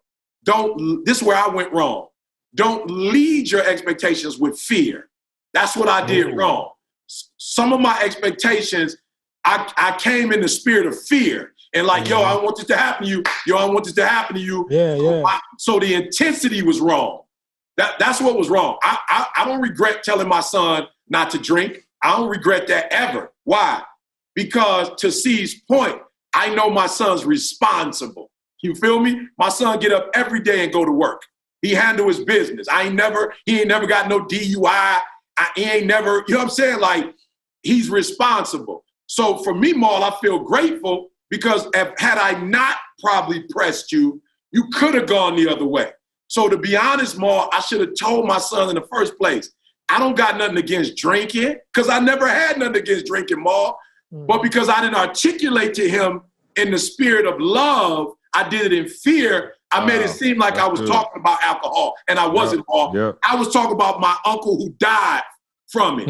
I was talking about my uncle who went to jail because of it. You understand what I'm saying? I was talking about my people, maybe other people I was close to on the block who ended up smoking weed and somebody put something in it and they lost their mind. That's what I was talking about, Ma. I was never talking about, but because of the fear, I never had the real conversation. And so he was like, well, why are you coming at me like that? And I was wrong because now I understand, my expectations were never off for my son. The spirit in which I gave him those expectations were wrong. And I should have gave him all of them in love. Some of them were in love, but some of them were in fear of, man, this happened to so-and-so, it happened to so-and-so, it can happen to you too. And I don't want your mom, fear, I don't want your mom to have to face what people that I know had to face, if that makes sense. So again, don't lower your expectations for your babies. Don't lower your expectations for the people you love. I was talking about people who I coach, people who I mentor, maybe some people who, are in my circle of influence just because of the work that we do and me trying to push them to whatever. And I realized, lower your expectations. They ain't on that. They not trying to do what you're trying to do. They're okay with living from check to check. Because that for them, they went to a level that their family never went to. Right. They're okay with not having marital bliss. They're okay with having an average marriage, just being able to pay their bills, go on trips every now and then. They're not trying to. So stop, E. Stop trying to make people bi-coastal. You know what I'm saying? Like, everybody ain't trying to do that. Some people's wife is sick. They okay with, she's sick. I'm going to go to work. We're going to live a normal life. They ain't on what you're trying to do with Didi. So that's what I mean by I had to lower my expectations and not make people try to be what I'm on. But for my loved ones, if I love you, trust me when I tell you, I'm not cutting no slack on you. But I've grown. So if you out there and he been cutting you slack, he don't love you. Let me just come in and grab one rebound real quick. I just want to grab one rebound. I just got to get one rebound. That's all I want to do. I sat down at the beginning. She gave me the rock. I know, but I ain't even about to. I'm not even about to shoot today, dog. Because I got, I'm about to just grab a couple rebounds. But the thing I love about expectations, and I really need everybody to grasp this concept. That's how you know more about the shoot. He talking about a rebound. Now he done told everybody to grasp. No, you done told everybody to grasp. That sounds like a shot. I'm about to rebound now. But hey, there's expectations within the expectation. So when I think about my children, yes, I got expectations for them. They told me they want to be professional tennis players. They told me they want to be great. But my expectation, though, the one I'm focusing on, is the grind it takes to get there. What I'm teaching you in that expectation is how to get up every day and work hard. Is how to focus on winning. Is how to be consistent, be disciplined. So all those other qualities within that expectation is what I really focus on. And so there's expectations within expectations. And so I'm just going to leave it with that. When we think about our children, even when I'm talking to somebody outside of my kids, when I'm talking about friends, I realize or recognize that a lot of people are not going to make the mark, right? They're going to miss the mark. I realize that. And so, but what I do now, I focus on the expectations that it gets to get to that expectation. And in the process of reaching that expectation that I might have for you or somebody else might have for you, what did you become? But to go back to what Carl was saying, now I'm about to shoot the rock, see? Now to go back to what Carl was saying with that whole placebo experiment and things like that, bro. Look, that's scientific studies, right? It's crazy because those scientific studies, bro, all of that is all biblical. It's all biblical. Guard your ears, right? Is a reason why you're supposed to guard your ears. You're not supposed to listen to what people telling you, and when people tell you all that negative stuff, you really get to believe in that stuff. You really, just like that experiment showed, you can really believe that stuff. So you're supposed to guard. It's life and death in the power of the tongue. All that stuff was meant for a reason. So that's why you got to watch who you hang with. You got to, like E was saying, he got expectations for the 4 guys that's in this group right now because we running on that same level, because we cut from that same cloth. We speak that same language. What kind of language is in your circle? Who are you hanging? What are they saying? What are they? Because like Carl was saying in the beginning, you could really start believing this stuff. I've been with so many people that told me that I could never become a millionaire by working as a police officer. And the reason why they were saying it, go back to what you were saying with your relatives, right? Your uncle was an alcoholic because their fathers were cops. They had partners that were cops, and they were saying, bro, the best that you can do is work 2 or 3 part-time jobs while working this job and make like $150,000 to $200,000 a year. People speak from where they're at in life, or they speak from what they've seen in life. Guard your ears, guard your eyes. That is small. Because I don't want people to, I want people to. If I say it the right way, the more clarity that I give, the easier it's going to be for them to go step 1, step 2. Let me say this. You just said something deep, Maul. Here's what we have to do. Especially as parents, separate your personal expectations, Maul said it, to the expectation of, and give me a better word than the grind, because the grind is a part of it. I'd say the process, Maul. The process. So there's a process expectation, and then there's a personal expectation, right? Mm-hmm. And so I think when C and I and Jalen would meet, the reason why we had to meet is because he wasn't reaching my personal expectation. which I shouldn't have had in the first place. I shouldn't have mixed personal expectations with process expectations. Yeah. You feel me? Because to C's point, when you talking about the process, he killing the game in terms of the process. You know what I'm saying? Like, he ain't never not, noticed the process in me and been like, whatever. But he decided to play. He decided that his role is going to be different than the process, if that makes sense. What I was trying to get him to do was not only play the game, but play the game the way I play the game. Exactly. You feel me? And you don't have to play the game the way somebody plays the game to play the game. You feel me? And I think that's why it's hard sometimes when you try to compare players, because what Magic being 6'8", you feel me, and LeBron being 6'8", you probably could compare them a little bit more than you can with MJ, who, you know what I'm saying, that's not it. He doesn't have that same physicality. He doesn't have that same stature that they have. You feel me? So you can't compare apples to oranges. And I think we have to be careful, and I'm talking to, for real, we do not get this transparent. We ain't getting paid. We don't get this transparent, to get ratings, right? We do it because we want to help you. And I'm telling you, what I've had to learn was separate expectations of the process from expectations from the personal. Because if you make it personal, you actually create conflict. You create a drama that's not even there. You create what's not even there, right? And I seen it in my marriage, Maul. I seen where, I got these expectations of Didi, and again, Maul, I don't even... Give us a couple, E. Give us a couple practical, expectations that you had that she didn't meet in your eyes. So the major one, Maul, is that you're trying to put Didi in a position where she don't go to work. She stay at the crib, right? And become a house, whatever. Like, yo, bruh, I don't even know where I got that from. It must have been a movie. Real Housewives of Atlanta. It must have, because my mom worked, Maul. My mom got up every day and went to work. My mom wasn't no homemaker, bro. I promise you. My mom listening right now. I promise you she listening. My mom was not a homemaker, bro. My mom was a worker, bro. My mom grind, like flat out. So does that mean my mom never cooked or never walked? Absolutely she did. But it wasn't her priority, Maul. My mom didn't get up dreaming of ironing clothes and washing dishes. So I don't even know where I got that from. You know what I'm saying? Like, being real with you. Maybe the church, maybe that society, they wanted pastors' wives to be at the crib. I don't know. I just know that's not how I grew up. That's not what I saw. And so Didi would get up and go to work. Like right now, Ma, she here, right now upstairs, whatever. I'm saying, you got a disease. But you know what I realized, Ma?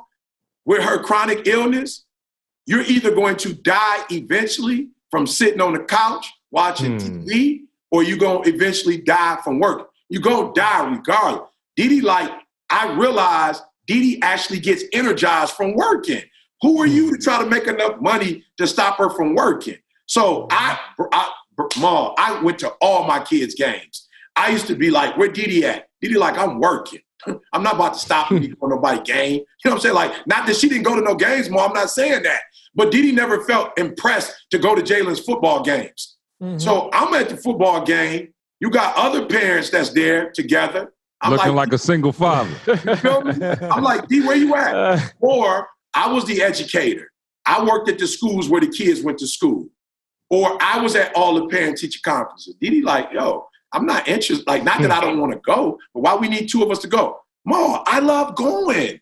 I love going, Ma. There was nothing wrong with going. My kids would prefer me to go than their mama any day because Mom was going to whip that butt. I wasn't going to necessarily whip your butt like that. Ma, I had a phenomenal marriage. We was parenting phenomenally, Ma. But I would let the enemy get in because I'm thinking, well, if I'm doing it, why you not doing it? And God was like, you don't even need two people you don't need a coin that's both heads. You need heads and tail. Didi is the perfect match. You want to go, she don't want to go. She at the crib handling her business. But in my mind, Ma, I'm seeing both parents come in. God is like, what does that have to do with you? You're really happy. It might be some people who happy, and it be other people faking it like they happy. They don't even talk to each other. They just come to parent-teacher conference together. You got a healthy marriage. Why do you want her to, Ma, I'm getting up at 3 o'clock in the morning praying. She ain't getting up at 3 o'clock in the morning praying. God is like, is she less spiritual than you? Is that what you said? Like, do you think she less spiritual than you? That's true, though. That's true. Said, do you think she less spiritual than you, son? Because she's not getting up doing it the way you doing it. But I'm getting up at 3, Ma, so I'm thinking she need to get up at 3. But guess what? I get up at early in the morning. What I never gave her credit for, she don't go to bed till 12, 1 o'clock until the house is clean. You feel me? So because I want to do the spiritual boy. She's like, all right, keep being spiritual, pray over us. But somebody got to clean up. While you praying, somebody got to clean up. But I'm just saying, Ma, my expectations were, I'm praying, you praying. Her expectations was, I'm cleaning, you cleaning. You feel me? So you ain't cleaning. I ain't saying nothing to you about the fact that you ain't up to 1 cleaning. So why you got to say something to me about not getting up at 3 praying? So you're a morning person, I'm a night person. Let's make that work together. Let's not let your expectations destroy our marriage, or honestly, Ma, destroy our happiness. Because we happy. So why you gonna let your expectations destroy what we really have? Marriage is about being happy. We happy. So why you gotta complicate it with what your little expectations are? And I had to realize everything. Like I said, the advantage. I'm not lying. C was on some stuff. I wasn't on it. I'm like, yo, bro, I ain't on that. I'm not interested in that. And he was like, okay, I get it. But the advantage ain't about you or for you. And so if it's about you and for you, we can do all the stuff you want to do. But it's for 18-year-olds. Right. It's for 18-year-olds, 19-year-olds. And what do you want? Do you want to help them? Well, we can't help them if we can't get them here. So let's get them here first. Then once we get them here, then you can help them. But if you can't get them here, those little, like that little discipline stuff you got, there's no way possible you're ever going to be able to give them the discipline that they need to get this 4-year degree. But you're not going to be able to get them with the expectations that you have of what the program should look like. I start listen to what I'm saying, every dialogue that I have now, listen to what I'm saying closely. Every dialogue that I have, I don't care who it is, my family, the team, I start the conversation with the people in my circle with me. We want the same thing. That's how I start every dialogue with myself before I talk to you. We may not agree on how we get this done, but we want the same thing. Like, I want E to win the Nobel Peace Prize. I will win the Nobel Peace Prize with E. We want the same thing. So when E does text me at 3:30 in the morning, it's not my strategy. When C does say we got to play the music, it's not my strategy. But we want the same thing. How can we best do this to get the result? And that's what I'm telling y'all, like, that thing has just revolutionized every conversation I have now. Because the expectation I have is about what we want.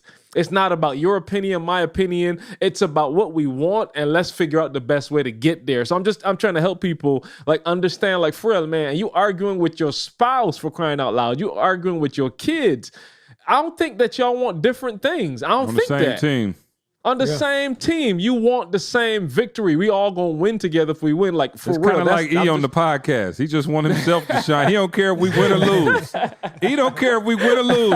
Long as he put up 60, he don't care. If it's me trying to do it, I do not care. I'm like, you gotta go this route. He could care less if we have a bad podcast. You know what I'm saying? I compromised too much for CJ over the years. He took over everything. He's taking over everything. Hey, we can have a terrible podcast, but as long as he drops 60, he feeling good about himself. I felt that was a win, Ma. I felt that was a win. What's the final score?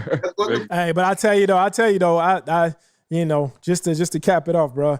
I seen my life take a serious shift years ago, when I really stopped focusing on the expectations of other people and really start focusing on the expectations I placed on myself. Matter of fact, I start seeing other people's lives change. The things that I wanted for them to do, I seen their life change by me focusing on the expectations I have for myself. Yeah. And I know that I'm not going to disappoint me, ever. I'm going to do exactly what it takes to get whatever goal it is that I'm setting my mind to. And I seen that overflow, spill over to the ones that I was setting expectations for in their life, or it helped them in the process to get or accomplish whatever expectations they had for themselves. So a lot of people listening, you got to really focus on you. Set expectations for yourself. That's it, Maul. Yeah, you can't put your way of doing it, like your methodology. You can't put that on nobody else. Mm-hmm. You feel what I'm saying? Like, that's your methodology. So to getting up at 3:00 in the morning, not eating certain things, whatever. It's stuff that C does that I look at like, man, praise God. You know what I'm saying? Like, I wish I could do that. I can't. You feel me? Like, that's his methodology. Man, I wish I could do that. But there's some things that he's done that's like, oh, you ain't got to be pissed after we get into it. Oh, okay, I can do that. I can try to work on that one. Now, it's still going to be hard, but I can work on that one. And worked on it to the point where I mastered that now, where I don't have to be emotional. You know what I'm saying? Like, just because it didn't work out the way I wanted to or anywhere, I don't got to be emotional about it. It's not an emotional thing. So, I want to make sure that you hear me. You cannot put that on nobody else. That's yours. Embrace that. And you cannot make it personal. It's not about what you want. You can't do people like that. You have to let people, and this is what I meant by when you align, everybody in my life, they take off. When I meet them where they are, right? Whatever you want to call that, adjusting, aligning, when I meet people where they are.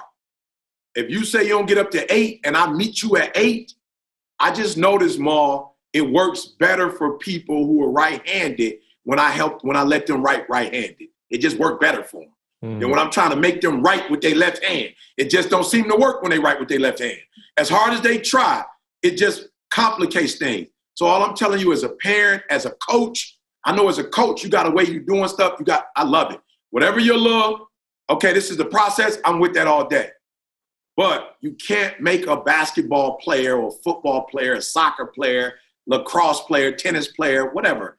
You can't make them like the player you had 10 years ago or 3 years ago that helped y'all win a championship. That kid is not that kid. So yes, they got to grind, but the way they do it, they may not do it the way your star athlete did it. They may not do it like that.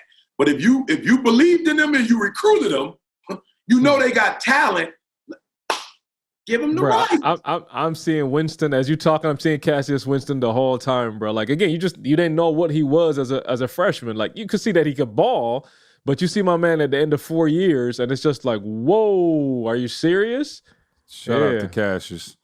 Only other green and white I love much is the Michigan State Spartans is that Organifi green and white. Go. Now listen, you trying to get healthy, or maybe you just trying to put a tingle in your eye. Organifi. You know what I'm saying? Organifi will take you to the next level if you want to be like ET, okay? Hey, Mom, and C want to know why he keep getting negative comments. Right. He want to know why we keep getting negative. If you want to put the tingle back in your eye, Organifi. Hey, that might be my new. Hey, that's the slogan, dog. That's it. Hey, it's a slogan. If you want to put a tingle in your eye, Organifi. You must Organifi. All right. I'm call Organifi with that today. Yeah. Tell Organifi. Hey, tell the Organifi to up our percent on that ad, that spot right there. And if they use the slogan on their website, we need a bigger cut. Listen, we already need a bigger cut. Okay, hey, hold on. Whoa. They'll put our business out now. Listen, man, Organifi, the superfood green juice powder. Shout out to them for blessing me the other day. I'm rocking it, the green juice, man. Y'all know how we do, man. Organifi, ORGANIFI.com. Use the promo code SUCCESS and get 20% off your order, all right? That's 20%, dog. That's a lot. All right, but we love y'all, so we wanted to make sure y'all was straight. Also, as always, this is sponsored by Make Real Estate Real and Mr. Jamal King himself, all right? We got a review here. All doing right by us. No question. I got a couple reviews here. After being burnt by real estate courses in the past, this course has been too good to be true. I was scared to move, but anxious to do something. I now have confidence. It's unbelievable that you really gave us access to your team. At this point, when it comes to real estate, there's no one I trust more. I'm blown away, excited for the future. Thank you. Man, this person just said amazing course, highly recommended. After completing this course, I'm super confident I could be successful in real estate. Jamal King covered everything from A to Z, how to create my blueprint and build my legacy. You just can't find a better teacher. Make Real Estate Real is on point. So if you've been delaying, man, go to makerealestatereal.com right now and sign up, man, and learn how to build out, your legacy. So much more to it than just real estate too, man. The credit information, as well as just that, that legacy blueprint is amazing. Of course, Carl created the course and it just looks incredible. So shout out to Make Real Estate Real for that. Also, the Rebuild Conference, all right? We need y'all to come check us out now. We're doing mental fitness. We got doctors coming. We got athletes. We got all kind of people coming in to discuss that mental fitness side, and we're super pumped up about that and taking y'all to the next level at the Rebuild Conference. So I know there's a ton of people that already signed up, but the good thing about online is, as opposed to, doing it live, we sell out a lot. But online, man, we could take some more people, man. So definitely go to etinspires.com. Yeah, yes, sir. Because it's an entire month. Yep. It's not the same as how we normally do it. So it's sold out. You know what I'm saying? Oh, it's not sold out, but we already started. Mm-hmm. So we already started. So most right. Yeah, no, I know. But they can still come in, right? They can, but I'm just saying, we already just did yesterday we did a session with Victor Cruz. Yep. You know what I'm saying? So I'm just saying, they thinking like most conferences that start on the 23rd, they're thinking, okay, we get in on the day of. But it's like we meet every Monday and every Wednesday, right? So they already missed 2 sessions. So if they get in next week, you miss 4 sessions, right? Wow. And so you got to get in. Better late than never. I guess. But never late is better. So any other announcements? They need to get in the first week because the Twinkle is in the first week. Oh. That's what you should have put on the website. You messed up. Yeah, you can't do it. If you get in the third or the fourth one, that tingle gone. That tingle. I think we got the name of this podcast. For sure. Tingle in my eye. Tingle in my eye. Come on, man. Come on. You're tingling, baby. Oh, man. Love y'all, man. I don't got nothing else, man. We got to go. We've been on here for a grip. Hey, man, y'all better enjoy these because if we don't get our sponsorship levels together, we're going behind the paywall for these things. So just, you know what I'm saying? We may make y'all pay $5 an episode or something like that. I'm just saying the information they got today, that was rich. No. That was Carl. Let me tell you something, Carl. Put that picture up, Carl. Let me show you how me and Carl started off this podcast one time. Go to the YouTube if you haven't been on the YouTube. Also follow us on S2S Podcast on IG, all right? And all y'all who keep asking, CJ don't have Instagram. Yes, I do. It's on the podcast page. You know what I'm saying? That's where you find my IG. Also follow Jamal, 9 to 5 Millionaire. Follow ET, ET the Hip Hop Preacher. Follow me and Carl on at S2S Podcast. Get our followers up over there, man. Y'all got Maul with like 100,000. He got 100 million. I need to get higher, man. I need to get higher. Go 9 to 5 Millionaire. Check that out. Also, like I said, go leave us a review on iTunes. Look at me and Carl. Since y'all froze us out, everybody watching on YouTube, you see me and Carl to start this podcast off. Look at Maul at the bottom in number 12. You know what I'm saying? Look at Maul. Look at Maul just watching, and then E back there waiting to get in. Like, shoot. Down, Maul. I won't have it. I won't have it, Maul. If I can't, I'm taking off the shoes if I can't. Hey, why he put me on the other team, though? He said, look at Maul, number 12. He put me on the whole other team. We had that, me and Carl had that, all of us, that competitive talk last week. No doubt. No doubt. Bro. So if he gonna dunk on you, you got to be on another team. That's cool. Hey, man, I don't got nothing else, man. I got stuff to do. E, I'm going to call you. What you got to do? I got to call you in a minute. We got to figure out something real quick. Oh, you got to go somewhere, don't you? You got to meet? I got a lot to do. All right. Well, we love you. We'll see you next week. I want you to focus on here right now. Don't you worry about when you get home. You concentrate on this opportunity. You don't worry about tomorrow. You concentrate on this opportunity with all your might, with all your soul, with all your heart. Attention military veterans and military personnel. This is Tracy from Lakewood College, and I am excited to announce the new partnership between ETA Associates and Jamal King's Make Real Estate Real. Give me a call so I can see if you qualify. Not making a decision is, in fact, I'm allowing somebody else now to make the decision for me. That's what you're saying by not making a decision. I'm saying this is me. Now, what I'll tell you is make sure if you're scared to make decisions, make sure you're connected to people that are going to take you at least in the general direction that you're trying to go. Let's start there. This episode is brought to you by our partner in crime, Organifi. Organifi is an organic superfood supplement line that makes quality, trusted nutrition convenient and accessible. Their most popular product, green juice, can supercharge your life, restore that glow, and help you feel decades younger in just 30 seconds per day without having to worry about shopping for ingredients, mixing and blending them, and then cleaning up afterwards. All ingredients are USDA organic, vegan-friendly, and made without GMO ingredients, gluten, or soy. Where else can you get superfoods like chlorella, moringa, spirulina, wheatgrass, ashwagandha, and turmeric, just to name a few? So make sure you guys check it out at www.organifi.com/success. That's ORGANIFI.com/success. The Secret to Success podcast. I'm your host, CJ, joined as always by the Bayesian sensation, Mr. Carl Wesley Phillips. What's going on, yo? What it do? I got Dr. King in the building to my left, to the viewer right. I have a In the dream. house, man. I have a dream.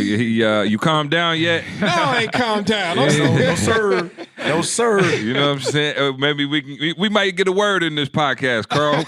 Between E and Maul. Let's Hey, go. shut up last week. I'm gonna have to it change. was Maul and Carl last week. I may have to change the name of this. Tay, we just started recording the podcast.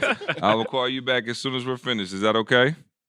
I guess. All righty. Thank you. Love you. To my right, I got Dr. Douglas Thomas. What's happening? What up?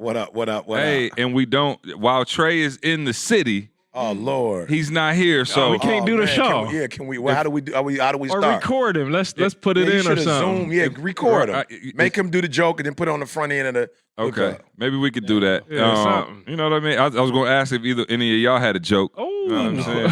Ain't nothing funny after what Maul did last week. I'm scared to tell a joke. I'm scared to tell a joke this week. I'm like, just gonna let Maul get back at him one more week for the one time. Hey, Maul was doing push-ups in the hallway, so I don't know what's in store. Oh yeah, we in trouble. I'm chilling, man. My mama told me to let somebody else talk. She said, "You talking too much." Hey, yeah, I love it. Maul Pops be like, I watched y'all TV show. Shout out to Pops. He's like, yeah. He said I do a good job. So shout out to Mom and Pops, man. His actual man, Pops actually said this. He said, CJ, you do a good job of keeping them boys in line. I know, right? That's what I said. I said I'm like the ringmaster at the circus. You know what I'm saying? I'm like, oh, really, Pops? Yeah, you got it. Good job. Between Pops must be a high D. He must be a Right. body. I just said I was gonna start calling him Sergeant Queenie. Oh, You know what I'm saying? Exactly. So we have very important things to talk about. I want to know what you gentlemen think of LeBron James winning his 4th championship. And if you're wondering why I said that, it's because I know what's about to go down. Oh, it's over. And y'all know what's about to go down. Yeah, it's over. And I want to know, because we've had a lot of back and forth. A lot of back. A lot, including yesterday. I don't know how me and Mark, we got into it. We almost got into a scrap. Oh man. But I want to know, here's what I want. Okay, obviously, if you're listening to this, game 1 happened last night. If you would listen to this on Thursday, we're recording on. People always like, oh, y'all said. I'm like, yo, we can't record on Thursday, upload Thursday, and get it. So we either record Tuesday or Wednesday. Today happens to be Tuesday. The game is tomorrow night.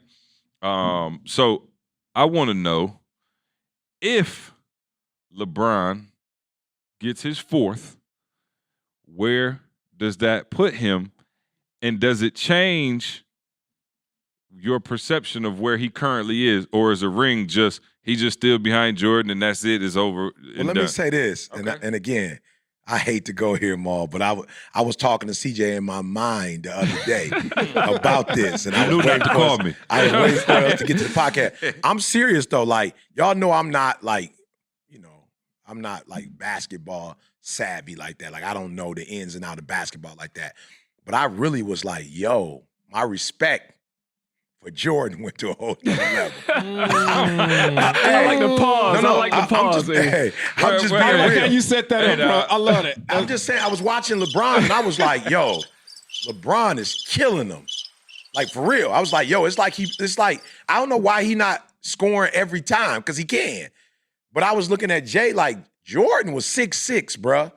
About 195 pounds, going up against 7-footers at that time. Yes. Centers were dominant. Mm-hmm. It wasn't a forward game. There were legitimate centers. And I was like, yo, Jordan really, I'm like, yo, my man he wasn't a giant amongst the players. But and you he do still know was it's all dominating. relative, though. Because them 7-footers couldn't move. They was like big tree trunks. All I know was Jordan was dunking on. He would kill. So, bro, Patrick Ewing had volleyball knee pads on his entire career. Okay, all right. So what are you saying about? I'm just saying though, Carl. You did it. You got it. Carl, hey, Yeah. Patrick Ewing was 22 at Georgetown with. I'm talking about pillows on his knee cases. They were still jumping to the moon now. They were still 7-footers. Exactly. And centers were whatever. But I say that to say, as I was watching LeBron, I was like, yo, for real, he doesn't have any competition. You know what I'm saying? I'm not saying it's because he's 6'8" or whatever. I'm just saying, it's to his point. Like, I'm looking at him, it's like he scores so easily, and maybe that's why people don't think he as great as he is, because it's just so easy for him. I'm like, yo, why you ain't scoring every single time? But it's like, nobody can stop him. It's kind of like me on this podcast. Right. I could really put up 60 a night if I want to. Right. I choose to throw you scrubs the ball. For that, we're grateful. You make us all better. I'm going to just shoot my jumper. I That's can all. put up 60 every week. No questions But where's asked. the fun in that? You know what I'm saying? I'm a team player, dog. So, no, in seriousness, though, I agree with you. But LeBron, an incredible closeout game the other night, 16 straight points, put them boys on his back.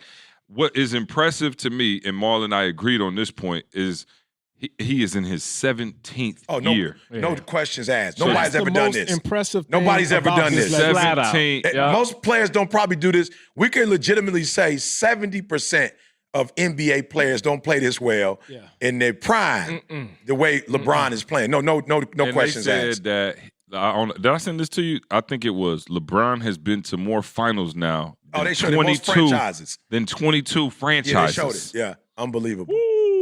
Franchises. Yeah. What is he, 10 or 11? 10. This is 10.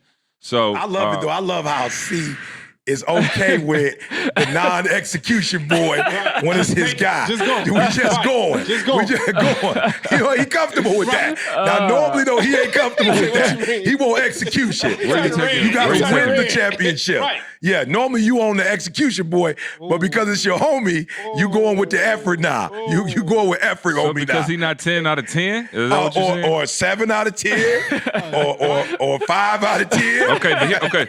So listen though, this I'm is just saying 50% would right. be decent. Here go the thing. Here go the point I was trying to make, and because I knew E was gonna say this. And now let's have a civilized conversation. Preparing for the conversation. No. Right. I told you. Both of us, it sounds like No. Listen. Listen. So let Carl could be. Carl is probably the best judge because he's Jordan, Bron. I'm not Jordan. What? Isaiah Thomas, but Jordan. Okay. So let me say this. This is the basis for E's argument is 6 for 6. You like that argument a lot, right? I do. Okay, cool. I got you. Here it come. Here it come. Turn his mic off. You talked enough last week. But no, can I say this though? A caveat. It should have been 8 for 8. Ooh, Cap. It should have been 8 for 8. Facts. Cap. We Should've already been said 8 for that. We 8. said that in the gym. It should have been 8 should've for been 8. for 8. Easy. No He came questions back and asked. lost. They lost. He wasn't there. He came back. They Okay, lost. but he came back when. If he hadn't left and they would have stayed together as a unit, we probably would have been 8 for 8. And if I was Guaranteed. 60 I'm pounds pissed at lighter, Mike. I have a 6-pack, but I don't. I'm pissed at I've been Mike eating donuts with for Maul that. this Yeah, morning. yeah. I'm just saying though. Hey, that was a that's good not donut. nowhere close. That's not. But finish the argument. Okay. Yeah. Listen, I've been thinking about this, Okay, and this is all facts I'm about to give y'all. Jordan did go 6 for 6. He got there 6 times. He won 6 times. This is LeBron's 10th. He's about to win 4. Got you. Cool. We understand that LeBron has more losses. So Jordan actually took longer to get to the finals, right? Because Jordan was losing to the Pistons when they were in their prime. He was losing to the Celtics when they were in their prime. So he was not getting to the finals. Right. So his elimination games actually came in the Eastern Conference Finals, or even before that is when he was getting knocked out. Listen, I'm not done. Oh, I feel the argument. So he's not even getting there. Right. So LeBron overachieved to get to the finals at a younger age and ran up against the dynasties in the Spurs, in the Golden State. We'll take the Dallas argument out because I already said that is the one knock against LeBron is he should not have lost the Dallas series. But Brown was actually getting there to the finals against the dynasties while Mike was getting beat by the dynasties before he even got there. Absolutely. So I'm saying the argument basically is it is better to not go at all than to get there and lose. Absolutely. And I don't think that that's true. Well, I'm not saying that it's true. I'm just saying society has made that. And I'm telling you, but that's a false narrative. So you're going to have to change it. So if Brown, let's just say Brown would have only got the 4 right now and been 4 for 4, and all the other times he would have lost, that wouldn't have made sense. But here's my point to you. To be fair now, I love it. Listen. We fair now. No. Listen. I love it. I already told y'all. The sergeant is talking about being fair. I'm with you. Hey, listen. I love everybody it. listening, don't worry. If you hate sports, we're going to be off of this in a second. But Carl, listen. Jordan lost to the Pistons for years when the Pistons were in their prime. I told him they were not in their prime when he finally slayed the dragon. We won 48 games that year. That's not an elite Pistons team. We weren't that good that year, okay? He never beat the Celtics with Bird in them, and then he went to play Magic in them when Magic was way on the downside. Now, that's not a knock. That's one point that we would say, okay, and then he got the title and did what he should do. LeBron, and this is to be fair, the East was trash when LeBron was there, so he did what he was supposed to do, and he ran through the East. Jordan had to go against the bad boys in the Celtics. Bron never had that. So Bron just really went past Jordan by default there, because the East was trash when LeBron was there. We all agree with that. He didn't have to go through anybody to get there, but he got there. So it's in a sense, they got to the exact same level. Jordan getting to the second round against the Celtics was equivalent to Bron getting to the finals and losing. I'm saying I'm not gonna waste the podcast. I'm not gonna waste the podcast. They got nothing. They got nothing. I'm not gonna waste the podcast. You can't ask the question without now asking the other side of it. What happens to LeBron's legacy if he loses? Well, she said he won. She said he won. Loses what? If he loses this championship right now, what happens? If he loses to Jimmy Butler, he's still great. No, what happens to his legacy? Okay, if he's still great. Okay, let me say this. Come on. Because you asked us what happens if he wins. What happens if he loses? If LeBron loses this particular championship and does not get to 6 afterwards. Well, let me just say this. No. No, that ain't the question. Answer the question, please. If he does not get this, if he does not win this championship, I will stop the Jordan LeBron debate for now. For now. Now, if he come back and win 2 more, I can't say that. He come back and win 2 in a row next, 2 years. I will stop it for now. That's fair. But Carl, assuming that he wins this one, given the argument I just made in terms of 6 for 6, now if LeBron wins 4 out of 10, which by the way, 10 is just come on, bro. That is dominating an entire. I'm sure it is. I don't know. Buffalo Bills should be celebrated. That's why I'm saying. No, because the Buffalo Bills didn't win that. any. They didn't win any. They didn't win 0. 4 straight. Doesn't matter. They got 0. Bron, see, and that's where I struggle with. Just where do we gotta so figure out how to. So I'm saying all the times Jordan this. got popped and didn't get anywhere near that counts better than LeBron getting to the finals and losing. Let's count the overall. I'm saying the way. I am saying in the way society has decided, yes. And society is stupid. No, I'm just saying, Carl, we don't celebrate. Fans, y'all. He talking about everybody else outside this podcast. No, I'm just saying, we don't celebrate the dude that got the bronze. Right. I'm not saying that was a phenomenal feat, but it's just we talk about the people who won the gold medals. So I'm not saying it's right or wrong. I'm just saying we have not traditionally as a country celebrated those who have, we don't even recognize them. We don't even recognize the people who win. He got gold medals. No, I'm just saying, I'm not talking about LeBron. I'm just saying like Olympians who get a silver or a bronze, they don't necessarily get the same. So I'm just saying, is it right? I'm not saying it's right, but society-wise, we don't celebrate going to a championship. We celebrate you winning the championship.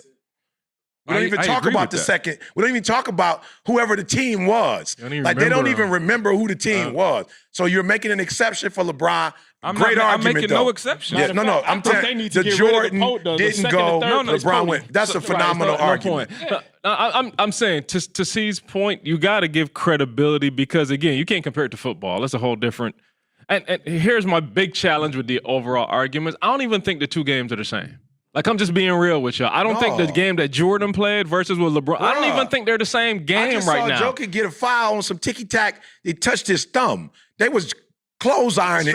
I'm talking about they have Mike. LeBron would not be able to survive in that league. I'm not going to say LeBron. They would have made. I won't say this. I won't say LeBron wouldn't have survived. LeBron a linebacker, I'm not going to say LeBron wouldn't have survived. But I will say this. What I didn't like about the Denver series is you take the best player for Denver out. 2 games, bruh. That's not right. You take him out for 2 games for a ticky-tack foul. It's just not right. Whereas LeBron ain't gonna get those kind of fouls. You're not gonna call those kind of fouls on LeBron. He never fouls out. Sound eerily similar to Jordan, don't it? Should the best player on the planet not get favorable calls? What we telling you, though, is Jordan got beat We down. walk into restaurants and he ain't got to pay. He the richest man in the restaurant and he ain't got to pay for his food. It's the reason. He earned that. I don't know how many times how many times y'all know I do this professionally. If y'all ever got an argument y'all want to win, just call me. No, see. He started scratching. I was going to say, I don't know how many times y'all seen that Byron Russell play. Oh. That's how many times you got to watch Jordan push off on Byron Russell. That's a foul. So that go either way. And Byron Russell should never get that call over Jordan. We'll just keep it real. So anyway, we'll see. Let's get to the it'll be exciting. It will be exciting. We apologize for those of you who are not in the sports. And listen, I apologize for thinking the Clippers were going to win because I'm on record. Y'all can call me a hypocrite. I just say what I feel. Contrary to popular belief, I really do say what I'm actually believing, not just some made up stuff in fantasy land. The Clippers. Yeah, no, that was and Doc gone. Doc gone. Yeah, that's them eat people. Call your people, man. I'm just like, why y'all fired Doc though? He not the one. He wasn't the one out there that didn't perform. Oh no, Doc, you had some year. You had some squads. You did. But I'm still saying, man, we was out there. You know what I'm saying? They had Blake Griffin, DeAndre, CP3. They had some squads. Squad. And they ain't never got to. I don't even think they got to the finals. They ain't been to the finals. Go back to Boston, Doc. Hey, yeah, come to Detroit. One of the two. You know what I'm saying? Pistons need some help. Hey, the Lions got to win. Hey, let's applaud that. You know what I'm saying? A good one too. And Chicago 3-0. We going to the Super Bowl, baby. We going to the Super Bowl. We going to the Bubble Bowl. It's about to be a Bubble Bowl. Hey, listen, Chicago is the sorriest 3-0 team I have ever seen in my life. But it's an old saying, it's better to be lucky than good. So me and Maul watched the game together. He couldn't believe it. He was sitting there. All right, cool. So let's do a podcast, man. Shout out to all of y'all for rocking with us. Appreciate y'all being here. This segment of PTI First Take. First Take, baby. The ghetto First Take is over. There's Stephen A. over here. Stephen A. I don't even go there. No, you know what? I will say this. I'm so grateful to have Maul here because Maul, I don't have to take all the energy by myself. Yeah. Praise God. Carl hey, if y'all haven't noticed, though, Carl he's fading towards that LeBron side. You see, because Carl now, you know. Oh, he Kobe. Grounds crew, so he ain't gonna just say it. He Carl all day, so I he got it in backdrop. So Carl, I will say this. That's how the argument initially started in the gym, because I said that LeBron is not even in a conversation with Mike. He's more in a conversation with Kobe. He said no. He surpassed Kobe, and I said no. I don't know why people. dismiss. Not dismiss. It's a big jump. That's a big jump. I ain't there yet. I ain't there with LeBron yet. Like, I respect LeBron because of. The only reason I put LeBron there, if I were to do it, is because of his off-the-court accolades. But when you talk about putting a rock in his hand, I'm taking Kobe all day long. Oh, let's go. Yeah. All day long. Yeah. Let's go. And I know you're speaking there, and that's the. I gotta go. All right, let's go. Let's get to the podcast.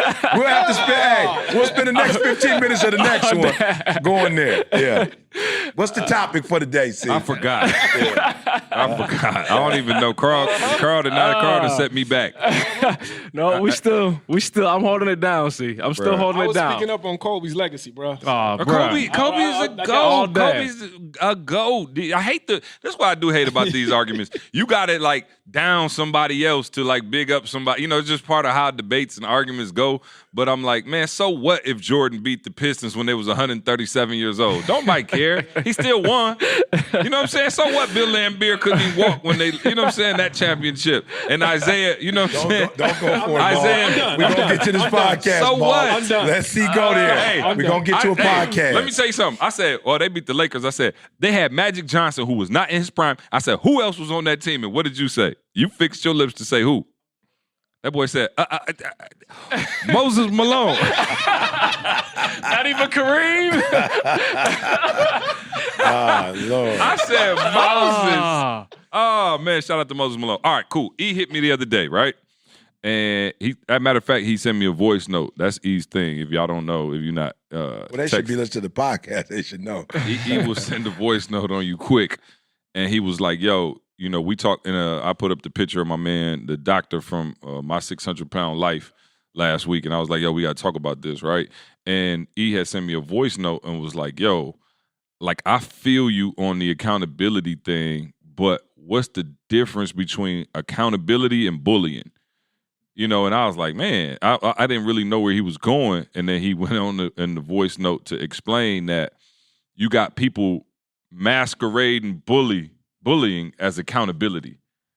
And I was like, okay, cool. And a lot of people, listen, one of the things that I think, you know, has made us strong as a company is our ability to hold each other in check, right? Like there's certain things that, yo, I would just have to say to Carl, or Carl would have to say to me, or E would have to say to me, however it goes, where we hold each other accountable. But I think we do a good job of trying not to bully. And I probably have to watch it more than anybody, right? Just because of my personality, maybe being a little bit more overbearing or straight to the point. I've been told many times that, yo, you just too blunt, right? And I tell E all the time, yo, the reason I'm too blunt is because if you leave room for error, you leave margin for error, people gonna take an inch and run with it. You know, so I just rather say to you, you know, the truth off the cuff. But E, why don't you break down this concept of when is somebody holding you accountable? When is it okay to hold somebody accountable? And when does that accountability turn into bullying? Yeah, let's go there. But let's talk about, if y'all don't mind for a minute, let's talk first about what is bullying. You know, I don't know if, you know, we need to look it up in the dictionary. Y'all have a term for it, but let's just talk about that for a minute. Let's not make an assumption that people know what bullying is. Like, what do we consider bullying to be? Yeah. My gut is against my own will. You know what I'm saying? Like forcing me into something against my will. But hold on, let me get the Yeah, no, that's good. I like that. No. Give us the Webster's. So it says seek to harm, intimidate, or coerce someone perceived as vulnerable. Intimidate. Yeah. Yeah, and you know the reason why I asked the question is like, okay, see, I feel the accountability, like I feel where you're going, but me being a pastor, that's a different role. And so I'm able to see how vulnerable some people are. And I'm looking at other, you know, individuals taking it like way further than it should be going. You know, I had a guy today say on a prayer call at 4:00 this morning, he was like, E, I did not tithe people because I felt like I was being bullied.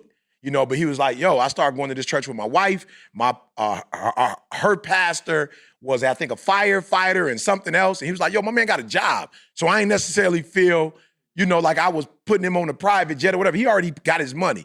You know, he was like, and I see you already got, you don't take a check from the church. So he's like, yo, I don't mind blessing y'all. But I know that there are people who are, you know, literally being bullied. Like you get these phone calls now and people are like, I'm the IRS or I'm the whatever. Go to Walmart right now. You feel me? Go to Walmart right this second. You got a car? Yeah, I got a car. Yeah, Didi was on with somebody the other day acting like she was dumb. And he was like, you got a car? She was like, yeah. And she was like, all right, can you get to the car? She was like, yeah, I can get to the car. Can you get to Target? Yeah, can you get to Target? She was like, yeah, I can get to Can you get a gift card? But she was like, yo, he said, can you get a gift card? She said, yeah, I can get a gift card. But I'm in a cult, so I got to ask my leader. And my man hung up. But I'm just saying, there are people who are legitimately being taken advantage of, and people aren't holding them accountable because that's what's in their best interest. They're literally taking advantage of them, right? So I just want to make sure people understand that there's a difference. So for me, Carl, you said it.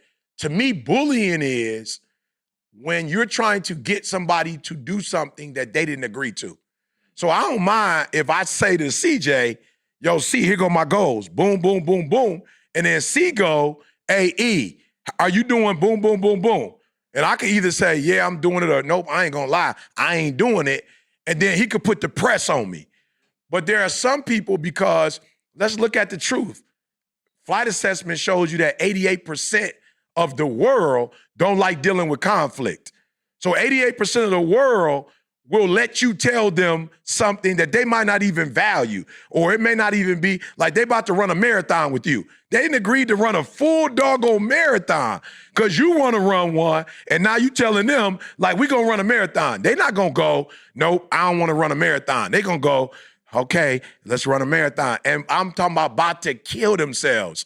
So one of the things that I wanted to speak to is really helping the 88%, because the 12% that are dominant, that don't have a problem with making decisions, that don't have a problem with conflict, yo, it's easy for them to say no. Like, it's easy. They just like, nope, don't want to do it. But that other group, sometimes they want to say no, but they don't know how to say no. So they found themselves at a resort. They don't even, a timeshare, I promise you. They ain't want that doggone timeshare, but those folks bullied them into that doggone timeshare. You know, they didn't want to buy that car, but that dude at the dealership bullied them into buying the car. And I just want to save that group, because I know they listening every week, and I know they like, yeah, I wanna, but then there's some areas where legitimately they're being pushed to do things they don't want to do. And then what's happening is, how do you say it? They getting L's. And now they looking at their life like, I'm not successful, I'm not whatever. No, you're not successful, not because you can't be successful, but you're saying yes to stuff you should be saying no to. Like, literally, you should be saying no to that. And if you would say no to those things, all right, let me twist it and say it this way. Let me say it this way. Yep, let me say it this way. There are a lot of you who are afraid to say yes to yourself. Like, for real, you getting bullied. You can't say yes to you. And somehow now your wife's, like, expectations of you, or your wife's, what she wants you to do, or your husband or your kids, like, you are now living for them because you couldn't say yes to you. And you got bullied. You never wanted to be a soccer mom. You got bullied into that. You never wanted to be picking your kids up, dropping your kids off, but your husband might have had a job, or your wife might have had a job, and they ambitious. And they like, yo, I'm about to go out here and do this for the family. You didn't want to say yes to that, but you couldn't say yes to yourself, so you said yes to them. And you're miserable. Like, you're literally in a marriage, or you are a parent, and you're miserable. You just spent the last 5 or 6 years doing what your husband wants you to do, or what your wife wants you to do. And I just want to speak to that group today and say, you can still be married and say no. And I think that's the challenge, Maul. People think if they tell their spouse no, then their spouse is going to withdraw or take something away from them. And yeah, they might do it for a week or so, I don't know. But in the long run, if they really love you, they're going to go, all right, sweetheart, I feel you. You don't want to do that. All right. What's the middle ground? So I kind of want to speak to, especially C, Maul, like people who don't have a problem. Yeah. You know what I'm saying? Like no. What do we do? Yeah, no. Here's my thing, right? The reason I don't have, okay, so and I'm going to try to say this without hurting feelings, right? Yeah. Because I feel what you're saying. And I feel like I have been guilty at times of pushing my will or even bending my will to what somebody else should do. But here goes the thing. As the way my brain is wired for execution, right? Like, that's what I think about. Like, I'll be real. We had a project we was working on this morning, and y'all had, like, there was a back and forth, you and Jeremy, for like 20 minutes. Bro, the way my mind works, I just slap it on, like, I'll figure it out at the end. You know what I'm saying? Josh always say, don't wait to make the right decision. Make a decision to make it right. Yeah. And so in a situation where I'm around individuals who don't seem to have their own vision. See what I'm saying? Yeah. So I'm not mad. Like, I'm not mad at you if, like, so the reason I don't have to say nothing to Maul, because Maul already know exactly where he's going. But when I'm around people who him and haw, I just say, this what we doing, and I'm going to hold you accountable to that because you don't have your own vision for yourself, or you're not making decisions. So if I see people around me, especially, and then we talking about loved ones now. I'm not talking about just I'm bullying random loved ones. Yeah. I'm talking about. So I will say to them, like, hey, jump on my back. Here's where we going. Now, if we get there and that ain't where you want to be, I'm sorry, but you didn't know where you wanted to go anyway. And so the reason I don't have problems saying no to somebody, say, hey, see, we need you to. No, I'm not doing that. That don't have nothing to do with my vision and where I'm headed. And I feel like, and maybe Carl, you could speak to this from ground crew perspective. If you're not 100% sure where you're going, yeah, you know what I'm saying? You going lollygag. I told y'all before, it's like having a GPS. Like when you know where you're going, you drive a certain way. You see how I'm driving through Lansing, right? We came back to the L. I'm like, boom, quality dairy. I'm whipping the back streets, pulling up on it. But when I'm in Chicago, I got to have the GPS out. And I drive like unsure. And I'm kind of looking. You drive a little bit slow. You like, oh, is this 39 or is the next one 39? Yeah. You slow down. You almost about to get into an accident, really. That's good. Like it's honestly more dangerous. Right. And I feel like that's the people who not making decisions. You driving with your GPS looking at it, and I'm in the passenger seat like, you about to give me a heart attack. I know where we supposed to be going. Give me the keys, let me go, and I'll get us there. Sometimes that turns into bullying, though, because I don't have the patience to sit back and go, oh, okay. So honestly, when I do that, it's because I see people hemming. I ain't never told Maul, like, hey, these properties we need. I don't come in making, because Maul, like, this how we doing it, this what we doing, and I'm out. That's good. No, Carl, before you go, I just want to slow down because look, this podcast is not for everybody, but it's for the 88% of y'all in the world. All right? So let's slow down because, for real, now you are angry now. Like, you are angry, you bitter, you frustrated, you mad. You feel like I'm grown, but I'm not living my life. So everybody keep talking about living my best life. I can't live my best life because I'm living your life, right? And you angry and you bitter about it. So you heard what CJ just said. Make sure we get this. If you don't make a decision, the bully's gonna make a decision for you, right? And they're not making it because they don't respect yours, but because you're not making one, inherently the way they're wired, it's frustrating to them not to be going in a direction.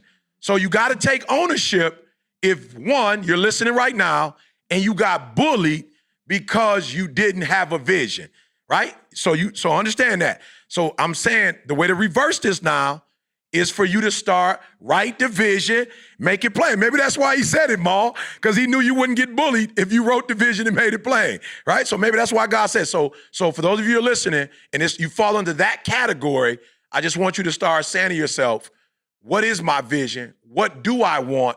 Write it down and be clear about it, and then be able to articulate it to those who have the potential to bully, because you heard what he just said. If you got a vision, C said, but it sounds like you hemming and hawing on the vision. So if you don't got a vision, they taking over from scratch. If you got a vision, but you hemming and hawing, they sound like they're going to give you about 30 to 60 seconds. And then once you don't have clarity on it, they're going to take over from that point. All right, good. All right, Carl. So, man, all right. So I'll say it like this. The welfare system is made because you didn't make decisions. All right. Don't get us in trouble. It's an election year. I'm just trying to say, like, again, Carl trying to keep America great. I say I hear it coming. Carl making all that money on the properties.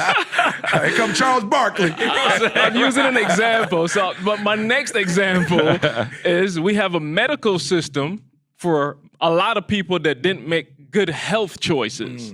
So I'm saying to you, not and y'all understand who this is coming from. Right. Not making a decision is a decision. Uh-oh. Whoa. Hold on. So understand what I'm saying. Not making a decision is now allowing... Enlighten the crowd. You know what I'm saying? So yeah, not making a decision is, in fact, I'm allowing somebody else now to make the decision for me. That's what you're saying by not making a decision. I'm saying this is me. Now, what I'll tell you is, make sure if you're scared to make decisions, make sure you're connected to people that are going to take you at least in the general direction that you're trying to go. Let's start there. That's good. Let's start there. Get in the car. If you don't know where you're going, get in the passenger seat and put your seatbelt on. And don't do no backseat driving. Right. Just because it's a reason you're in the backseat. Right. So, E, to what you just said. So in the last 2 weeks, I sat down and I did a course for the grounds crew. All right. And E, I did 9 worksheets. Most of the worksheets are 2 or 3 pages. The second worksheet is 18 pages long, and that worksheet is, what do you want? Like, be real clear, like your finances, your family, your spouse, your kids, like your creativity, like write it all out. Who are you and what do you want? And I don't know if I said this on the podcast. I used to kind of look at the flight attendant like, what do you mean put my mask on first? I'm sitting next to my 7-year-old child. That's like, how insensitive are you? but I did some research. And they were saying, like, just a couple of minutes without oxygen, dude, your muscles don't even work how they're supposed to. Your eyes don't work how they're supposed to. So you're not in a position to help the other person if you don't put your mask on first. I never understood it. So now me not making a decision about my life is me saying, I don't even want to breathe oxygen. Like, that's what I'm saying. I don't even want to breathe oxygen. Like, I'm just going to let, however it works out. But I'm saying until you put your own mask on first, you're not even in a position to do. So this is to the frustrated people that allowed other people to make the decisions for you that were not in alignment with your true values. Listen to what I'm saying. Stop. The line that I use throughout the entire course is your preference matters. Your preference matters. And I don't care if it's right or wrong. Listen to what I'm saying closely. I don't care if it's right. It's what you feel. It don't got to be right, but I'm okay making it right. Like Josh said, make the decision and make it right. So if I'm wrong about LeBron, I'll come back after he wins 6. Absolutely. And I'll make it right. And I'll make it right. I'll make it right. But I still think I'm putting the rock in Kobe's hand. But Yeah. I'm kidding, but you guys understand what I'm saying. Like, make a decision. Like, at this point, you got to decide, like, yo, I kind of really don't like that. I prefer this, and it's okay. It's okay. I'm challenging you. It's okay. It's okay. Yeah. And I just want to say this. It's not okay only because you said it's not okay. The accountability partner. Thank I you. won't You say clean that up for me. No, I got you. Clean that up. I You got you. pointed at See, I got Bastard, you. go to my left. I got you. See, I got you.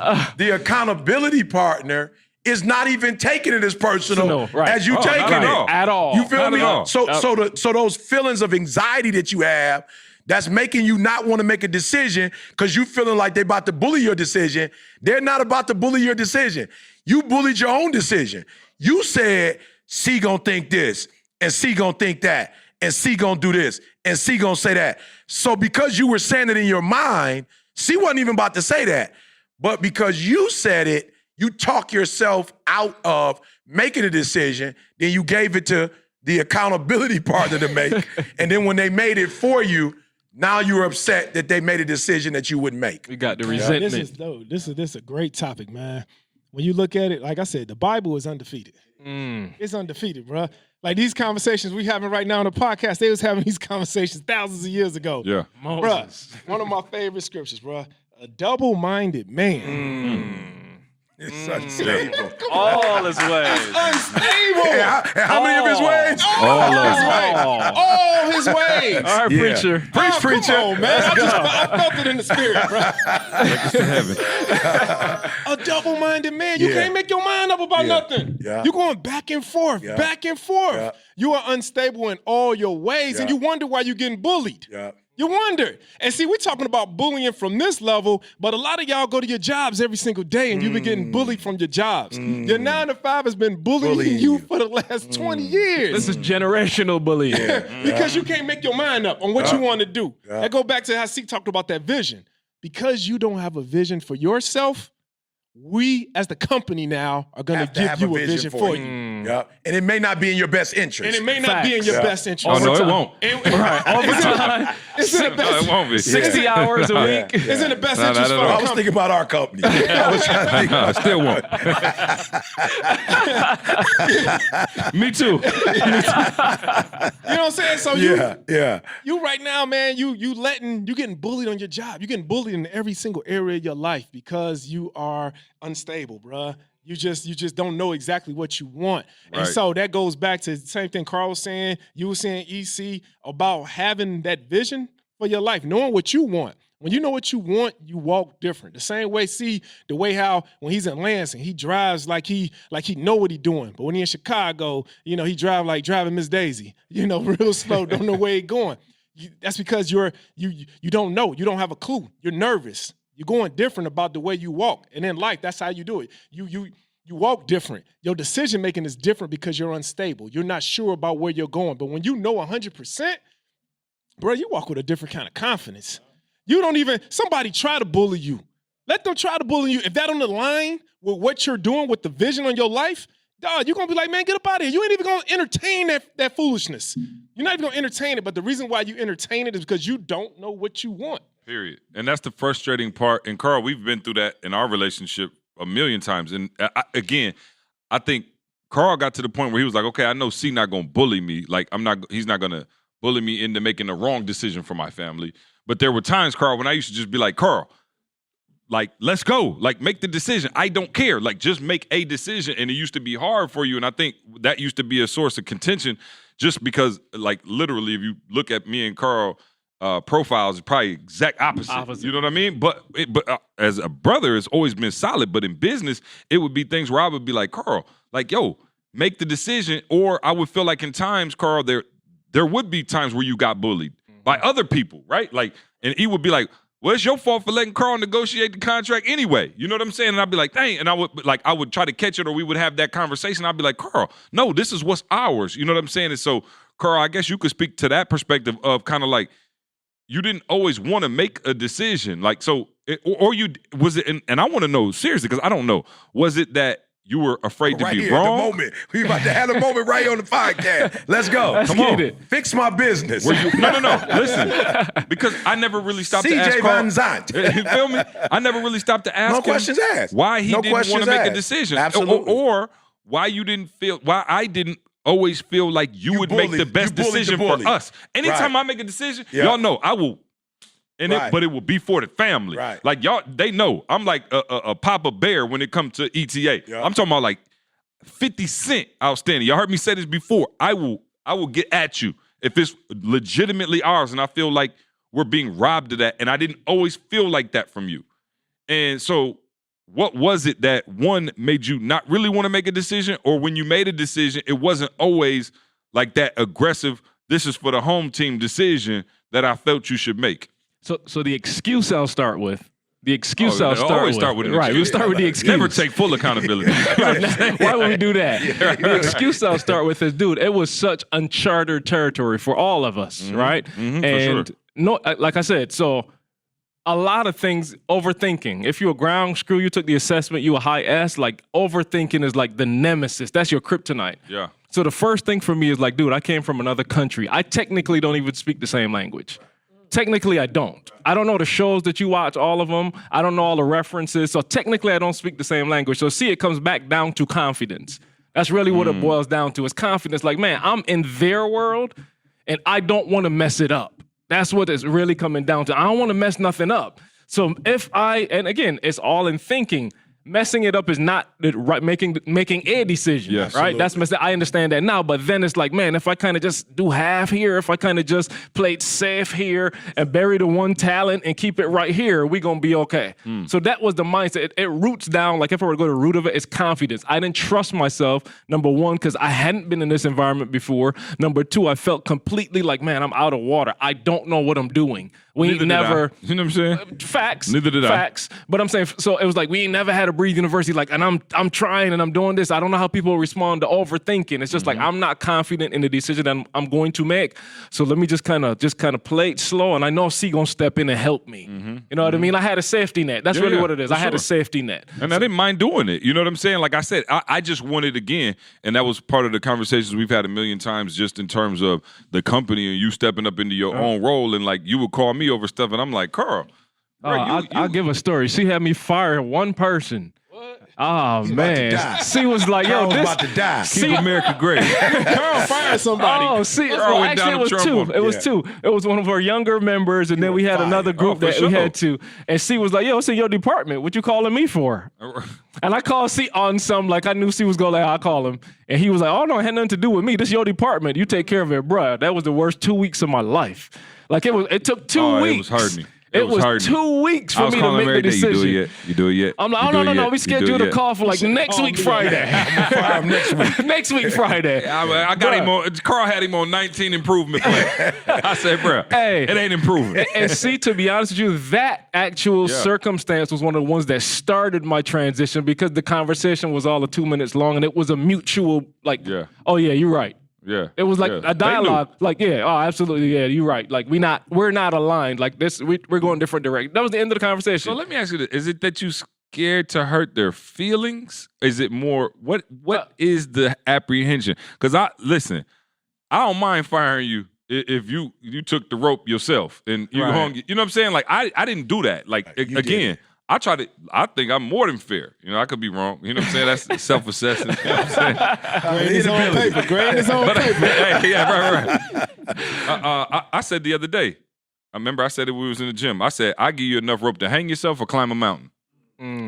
I think we always hear that first part, right? But I added that second part onto it, or climb a mountain. You know what I'm saying? Like that rope is for you. Yeah. What you choose to do with it is on you. I'm gonna hear that one that again. a bar? Oh, that's a bar. Is that a bar? Oh, that's a Does bar. it deserve a heart? We gotta give it. heart. We gotta give it. We gotta give it. Yeah, You know that what was I'm a saying? bar. No, I'm just saying because people always say, "Oh, I give them enough rope to hang themselves," and it's like you constantly looking at the pessimistic side, like they gonna mess up. Yeah. I'm giving you enough rope to either hang yourself or climb a mountain, do whatever you do. I'm gonna have to call somebody and tell them that. Come on. Yeah. He about to use it right after the podcast. Here go the cycle of life. He gonna say it on the next video. It's gonna go viral. No question. No question. I'm at the crib. Hey, E, pick up. You stole my line, dog. No, sir. But in my mind, again, I don't. So I go off what's fair. So it's not fair for me to keep giving you a check every week and you don't have to do what you're supposed to do. That's not fair. Like, that's not me being mean. That's me saying that, yo, this has become unfair. So I have no problem stopping what's unfair. So in that situation, you knew for a long time he needed to go.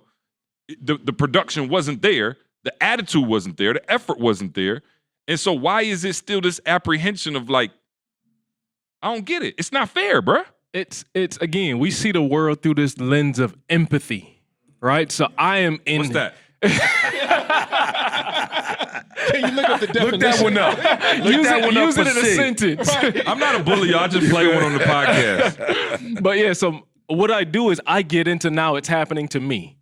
And I don't like the feeling of, oh, this is about to happen to me. So that's what plays in my mind. Like, man, how can I do this to somebody when, and I don't even respond. I already know where you are. But that's the thought process of a ground school. Like, I'm looking at it from everybody's perspective. Yeah. So now when I sit here and I think like, man, I got to really tell my man I'm about to change his life. Like, this is it. Like, hope rent ain't due. No, and that's it. Literally, again, with our company, it's tough because we are relational.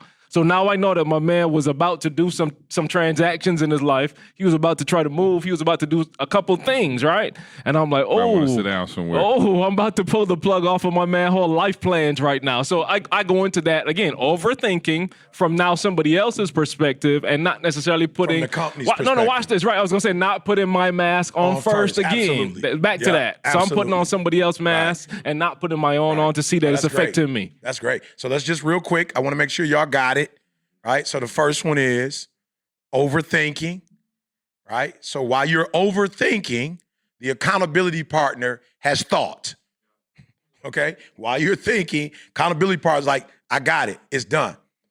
While you are trying to muster up confidence, the accountability partner has plenty of confidence. For both of us. For all of us, okay? All right. So you have to be careful with the confidence piece because you heard what Carl said. It comes out of confidence in that it's his first time doing it, or it was CJ's first time doing it too.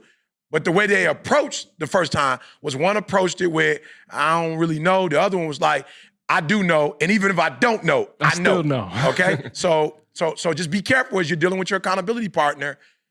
What you're actually doing is saying to your accountability partner, you're giving him or her the cues to say, take control. Right? So when you overthink it, when you don't have confidence, right? And what was the last one you said, Carl? It was one other thing you said. The overuse of empathy. The overuse of it. Because there's nothing wrong with empathizing. Nothing wrong with that. But the overuse of it now puts you in a situation where— empathizing with me, paying your check, and I ain't getting no production. Well, that's what I'm saying. It's the mutual. I'm saying, you got to look at it from both ways. That's what I'm saying. My mind doesn't just see the empathy that way. Oh, you about to get fired, you about to do this. My mind see the empathy of, yo, somebody over here really grinding and deserve a raise, but because I'm paying you to sit at home and chill, I can't. You see what I'm saying? No question. I'm saying, why does the empathy only work one way?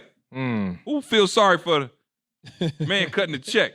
Well, and I won't get into that. But anyway, those are the three things I need y'all to look at. Who empathize with the bully? Yeah, nobody. It's a lonely world for the bully to the left. It's a lonely world. All right. So here's the last one that I will speak on. Yeah, I got one. I got another one. Oh, you got? Go for it then. No, I can hold on to mine. No. Sure? I don't want to bully. Go. All right. So here's mine, Maul. You know what you want. You know exactly what you want. But for whatever reason in the relationship, you overcompromise. So we both know what we want. But because we both know what we want, when we go back and forth, you go, you know what? I'm going to compromise. But what happens is you overcompromise, then you get pissed because you like, when is the accountability partner going to compromise? Like, when are you going? The last 4 times we had to make a decision, you got to have it your way. And I had to compromise and do it your way. So now you're getting upset. And the reality is you're playing a game of, I want you to know what I know or feel the way I feel. Right. Like, you playing the game of, well, I compromise, so because I compromise, I'm waiting for you to compromise. Where the accountability partner, I'll make sure I say it right. Struggling with the accountability partner is saying, yo, if you wanted to. What I don't like about Ito. Cause he like using me as the bully when it's necessary. Convenient, right. He be like, "See, get him, Maul." I never said no names, Maul. I never called out no names. You call me in a heartbeat and be like, "Hey, see, you gotta call this dude." Hey, I promise you, he but talking he to can't me say crazy. Maul. I only bring him out now when it's necessary. Right. All right, but I'm being honest. It's like you compromise, and then you get upset because you like they didn't compromise. Yeah. When you're dealing with a mature person who's your accountability partner, it's not like they wouldn't let you have their way. Like, it's not like they wouldn't let you have your way. If you said, this is what I want to do. You feel me? If you said, nope, I don't want to do that. I want to do this. But because you playing the accountability game, the compromising game, you like, all right, compromise. All right, I compromise. All right, I compromise. And now you in your feelings and you going, well, man, I'm always the one that's got to compromise.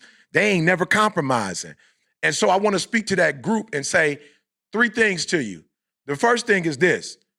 Nobody can read your mind. Nobody knows what's on your mind.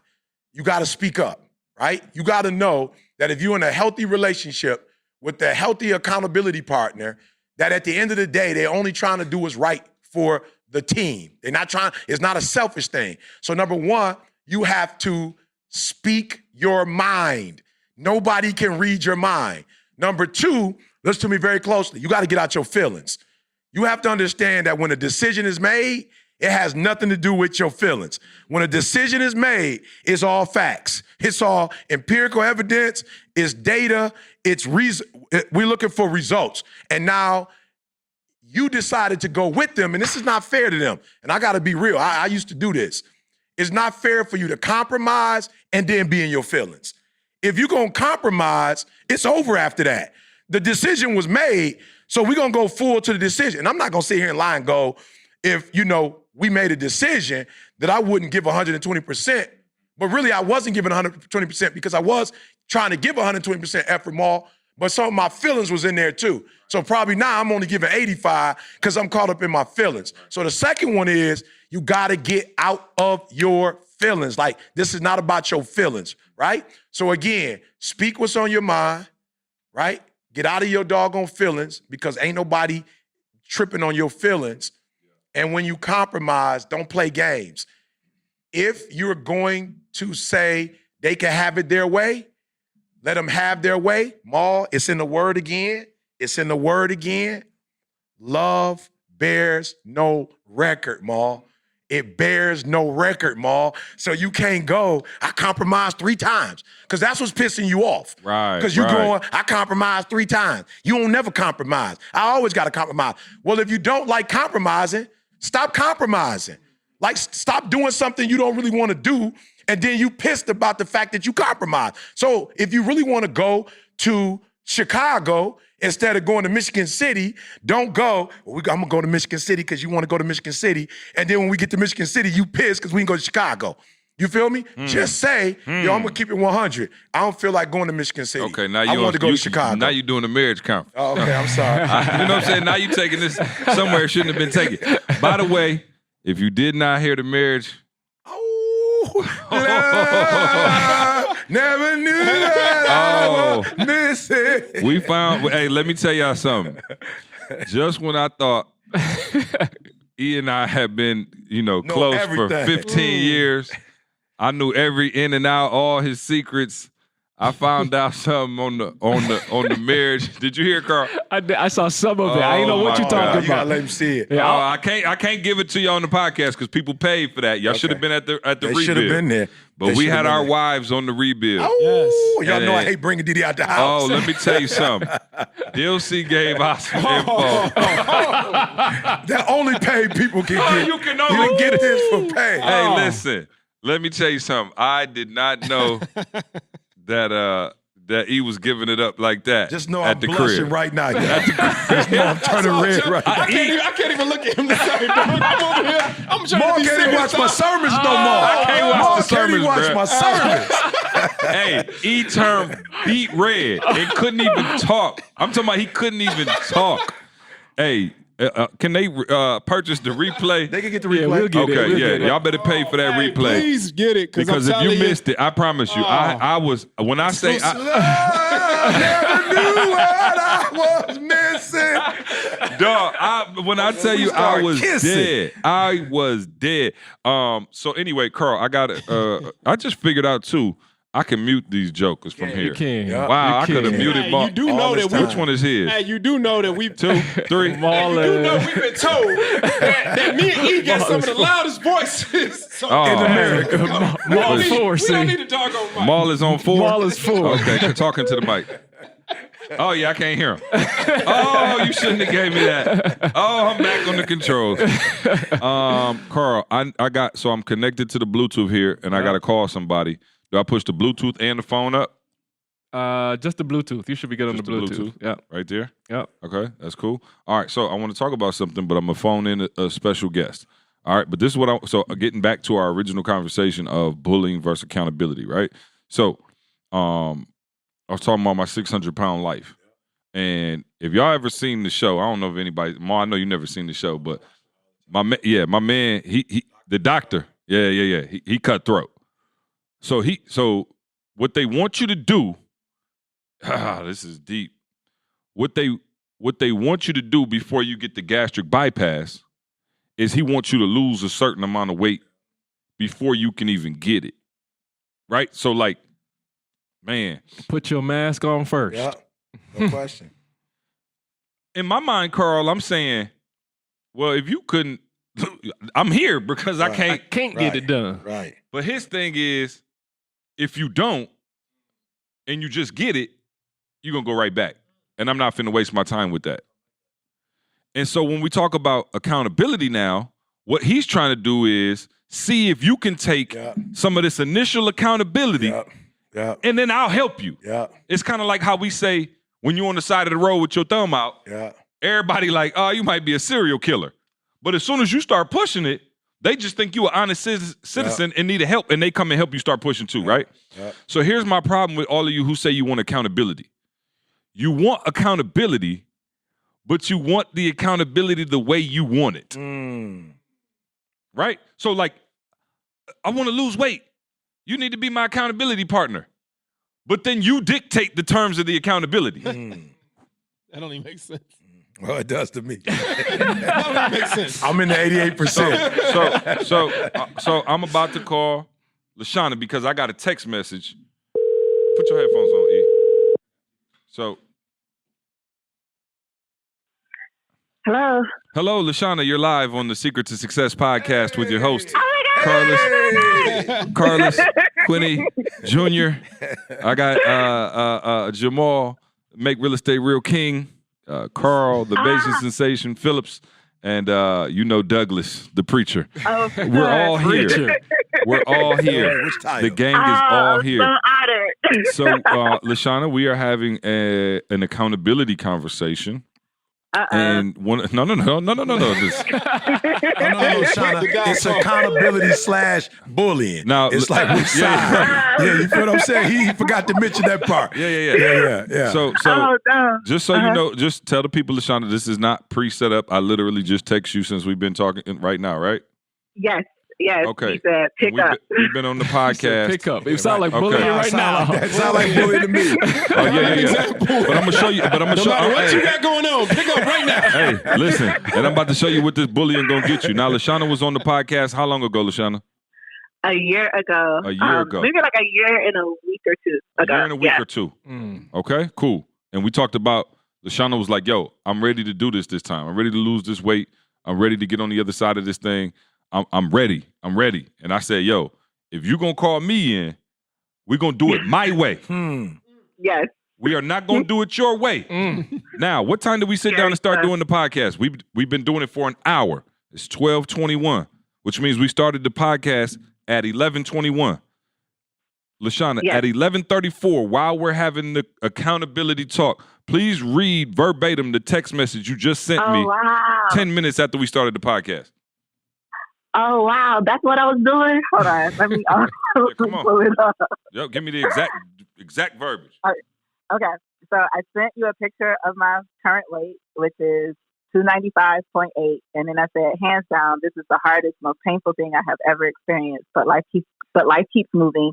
Down just a pound, 5 pounds away from being down 100. 100 pounds.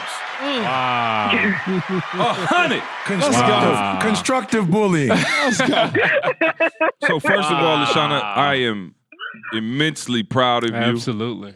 Thank you. Thank you. Congratulations. Again, another round of applause. Yep. Listen, this. Oh, I'm loving it. Again. So, and LaShawna, you know LaShawna, she like that clout now. So go to her page and leave her a bunch of heart emojis and give her some encouragement because she's into that right now. I love the fair. What's your IG? Let them know. Call me L 2020. Call me L 2020. ELLE, right? Yes. Call me L 2020. ELLE. Okay, so go leave her some emojis. Go tell her she's doing a great job because she into that. Okay. But here go the thing. Now, LaShawna, I love it. I told you that if we were going, so the point I was making, LaShawna, before I called you was that people want accountability, but they want to be held accountable in the way that they want to be accountable that's comfortable for them, which if you stay comfortable, you're not going to change. So we got to do it in a way that makes you uncomfortable so we can get to the next level, right? So I made you send me a picture of the scale every single day. Talk about, while some may say that's bullying. See, you going too far, bro. You don't need every day, bro. That's excessive. On the aggressive side. It's Right. a little on the aggressive He side. is a little on the aggressive side. It's the inability. Okay, so but LaShawna, talk about how getting outside of your comfort zone has led to this 100 pounds. Man, it's the thing that it's the ugly that you don't want to see, but it pushes you to keep moving toward the goal. When CJ told me, I want you to get on the scale every morning and send me a picture, and you hear all the people say, like, no, don't weigh yourself every day, like that kind of thing. And then you get on the scale, and whether it's reporting something great or it's reporting something that you don't want to see, it at the end of the day, it still reminds you of the goal that you set. And so if it's up a pound, up a few ounces, whatever it is, that day, like I can't be out here eating all crazy, or I can't miss that workout because I know that I have to. At the end of the day, I still got to get on the scale tomorrow morning and send this picture in to CJ and listen to CJ tell me whatever it is he gonna tell me about that day. And so, and by the way, one of my most passive aggressive tactics. She would send me a pic and it would go up for a couple days in a row. I won't say nothing. Yeah. Crickets. And I know she was like, oh, I'd rather have you just tell me I'm scum than just. But you don't see all this work I'm putting in? Yes. Where is the heart? And I want to be clear about this, LaShawna. There were, and still, even more recently, we don't have to talk about it, but we've had some really, challenging times during this year and a half, right? Or a couple weeks. 2020. So LaShawna, have you been like? Has everything been perfect along this journey? Like you had no outside issues other than the weight? No, like 2020, not at all. I mean, obviously there was the hit of the pandemic, and then I was. But you called me right after the pandemic, like I can't go boxing, I can't do this, I can't do that. And what did I say? Send the picture every day. Send the picture every day. I had to order my own boxing bag and box inside my apartment, quarantine. You got Jamal Ministries. Hey, so LaShawna, what do you think would have happened? Honestly, no, just being honest, and let's take me out of it. What do you think if you wouldn't have had the daily accountability, nobody checking in on you, no nothing, and then the COVID would have hit? Oh, she'd have looked like me. Don't ever put that on her. You know what I'm saying? She look like me. Still trying to lose 100 pounds. Still talking about it. I won't say that. I won't be where I am today, and I'll leave it there. It's been great. I mean, even in the plateaus, because plateaus are hard. You know, when you're putting in the work, even in the midst of COVID, and I'm still like boxing, or I'm walking around in my parking lot, but I'm still plateauing. Like, you know, I'm weeks in, I'm a month in, I'm a month and a half in, and you get really discouraged. But it's that, and one of the things that I lack because my S is so low, is the continuity, the consistency, and a plateau streak like what I was experiencing earlier this year really would have just had me, you know, regressing. But, you know, the accountability, CJ still pushing, you know, me to, you know, get on the scale, post a picture. Eventually, you know, you're plateauing for so long, but eventually you keep putting in the work. The weight starts to drop again. And then that wasn't the only thing. Like, I lost one of my best friends now maybe about a month ago. Yeah. And like that, and that was kind of like, that was the premise for the text. It was just like, oh, like, this is hands down the hardest, most painful thing I have ever experienced.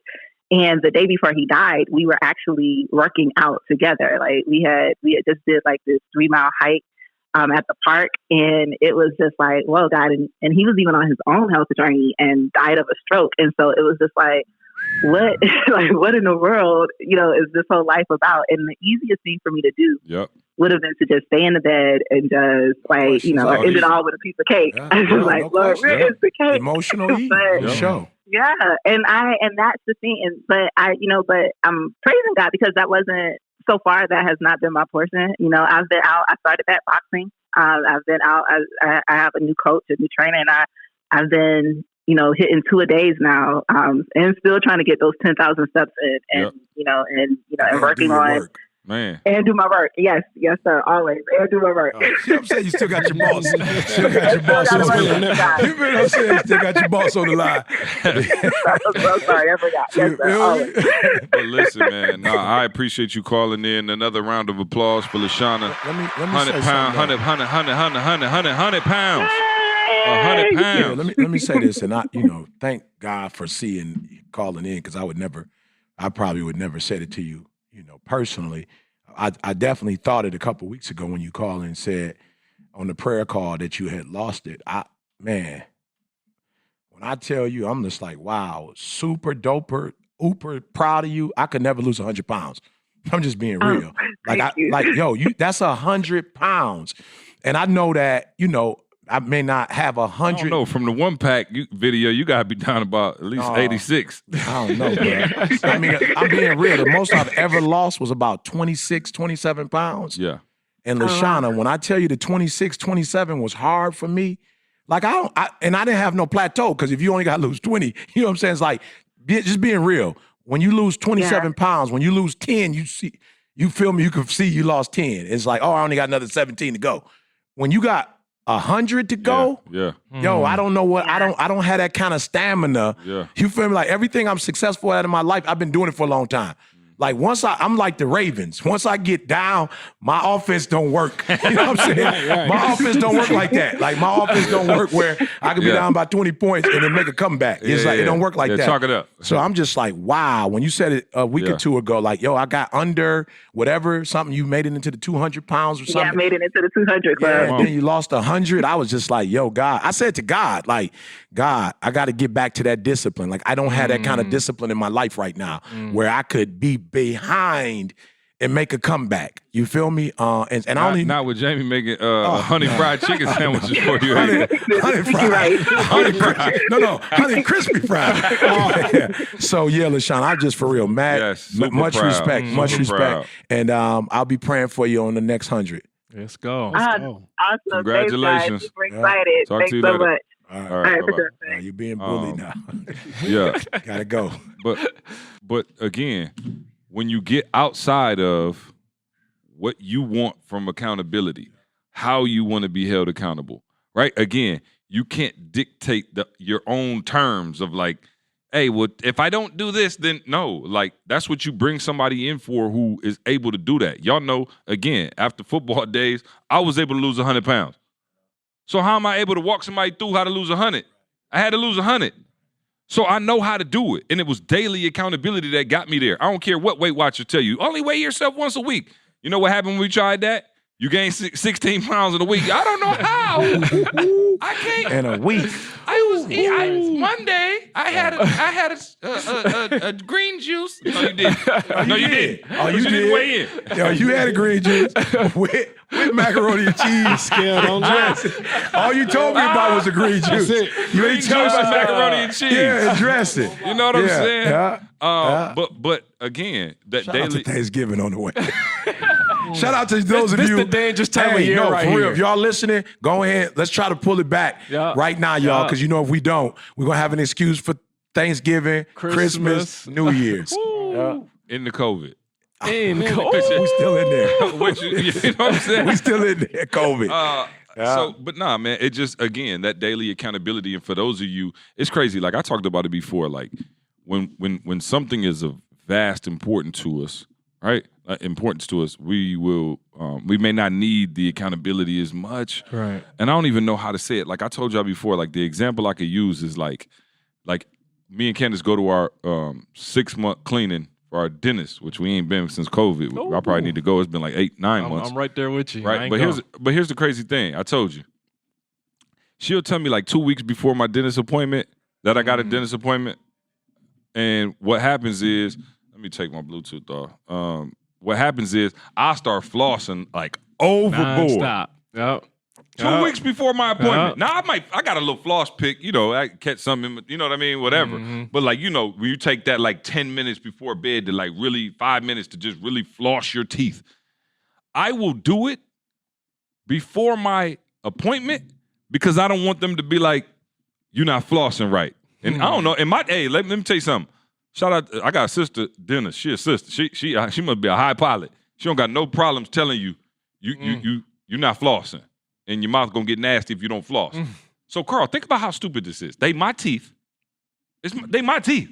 She trying to help my long term, so I don't have to be in there like E 3 times a week. Which COVID is killing me. I hadn't been able to do it. I only been able to go twice. Bro, you know how you call people when they be like, I'm out to eat or something? E be like, I'm at the dentist. Like, you can call E regularly, he at the dentist. But in all seriousness, Carl, I'm pre-flossing before the dentist for her. Right. So she don't tell me something that I don't want to hear. Right. They my teeth. Right. I gotta have these teeth. She got her own set of teeth. So why do I need that accountability? And then like maybe even when I leave, I get them clean. I'm like, yo, let's go. But for whatever reason, from this 6-month mark, from January to June, I just can't stay on top of that joint. But the accountability of knowing I have to go to the dentist in 2 weeks, and you don't want to be in there embarrassed, and as soon as they put the floss through your thing, your gums bleed, will make me floss my teeth. And so I'm saying, how do we get to a point in our lives where the things that we know we should be doing, right? Because it's hard to have an accountability partner for everything. You're burning out your friends. Hold me accountable on going for my walk and brushing my teeth. Like, yo, it's too much. So E, you're a self-starter. Maul, you're a self-starter. Carl, y'all have y'all thing now. Talk to people out there who, for real, if they had an accountability partner, they would be handling their business, but it may not be realistic to have the accountability partner in all the areas that you need to have. You know you should be taking your wife out more often. You know you should be doing more alone time. I'm speaking to myself now. You know what I mean? But, like, you don't do it until she goes, well, we need to talk. Then you like, you get that pit in your stomach. You're like, you want to go out to eat? You know what I'm saying? You're like, shoot, I should have been. But, like, how do we keep that level of accountability? I don't know how to keep it, but I will say this to you guys. You know, when I look at the success of my life, I've surrounded myself with bullies, constructive bullies. Me and Didi. Yeah. Specifically. Go ahead and say it. Very specific. Very specific.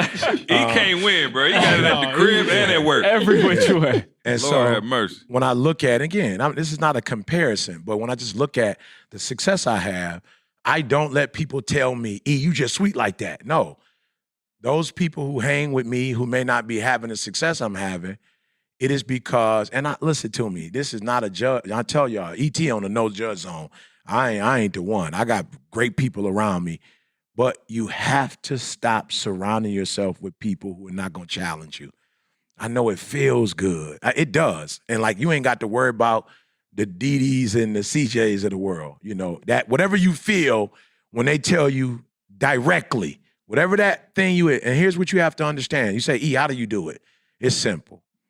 I can either feel uncomfortable with the way they talk to me, or I can feel uncomfortable with not getting a life of results. It's like you're going to be uncomfortable on either way. So which one do you want? I'd rather be uncomfortable for those 10 seconds that they tell me the truth about myself, and then I go execute and kill the game, than okay, don't never say nothing to me, and then I'm not doing nothing with my life. So I'm telling y'all, you just have to say which pain you want to deal with. Yeah, do you think, okay, so that's a good point, and more, maybe you can speak to this too. So like, say like, again, and you know, I know we were talking about LaShawna and Wade and stuff like that, like, do you think that things that, because like, I think about things that are like super important to me, and I don't know why being a regular flosser is not super important to me. And again, I'm not nasty. I just, you know what I mean? We get it. It's not, but I will work out every day. Yeah. Right. You know, like nobody has to call and remind me to work out. Yeah. Like I don't have to go, even when people get ready to go to the doctor, I need to lose 10 pounds before I go to the doctor. I'm already, like I already stay on my workout, right? So do you think that it's all about priorities, Carl? Like is that because somebody who, let's say, needs to lose 100 but can't lose it, they will sit there and tell you up and down, I hate being big. I hate being, like I'm out of breath when I get up. I'm this, I'm that, I'm this. But yet you might still smash. You know what I'm saying? Like, are you prioritizing food? Yeah, like, you are. But if you Food is a ask them, priority. but if you ask them, they would probably be like, "Yo, the biggest challenge I have in my life right now is my weight." But then you still eat. You know what I'm saying? And somebody's probably more qualified to talk about the emotional eating side. Right, but I'm just saying, that's like, what I was gonna say.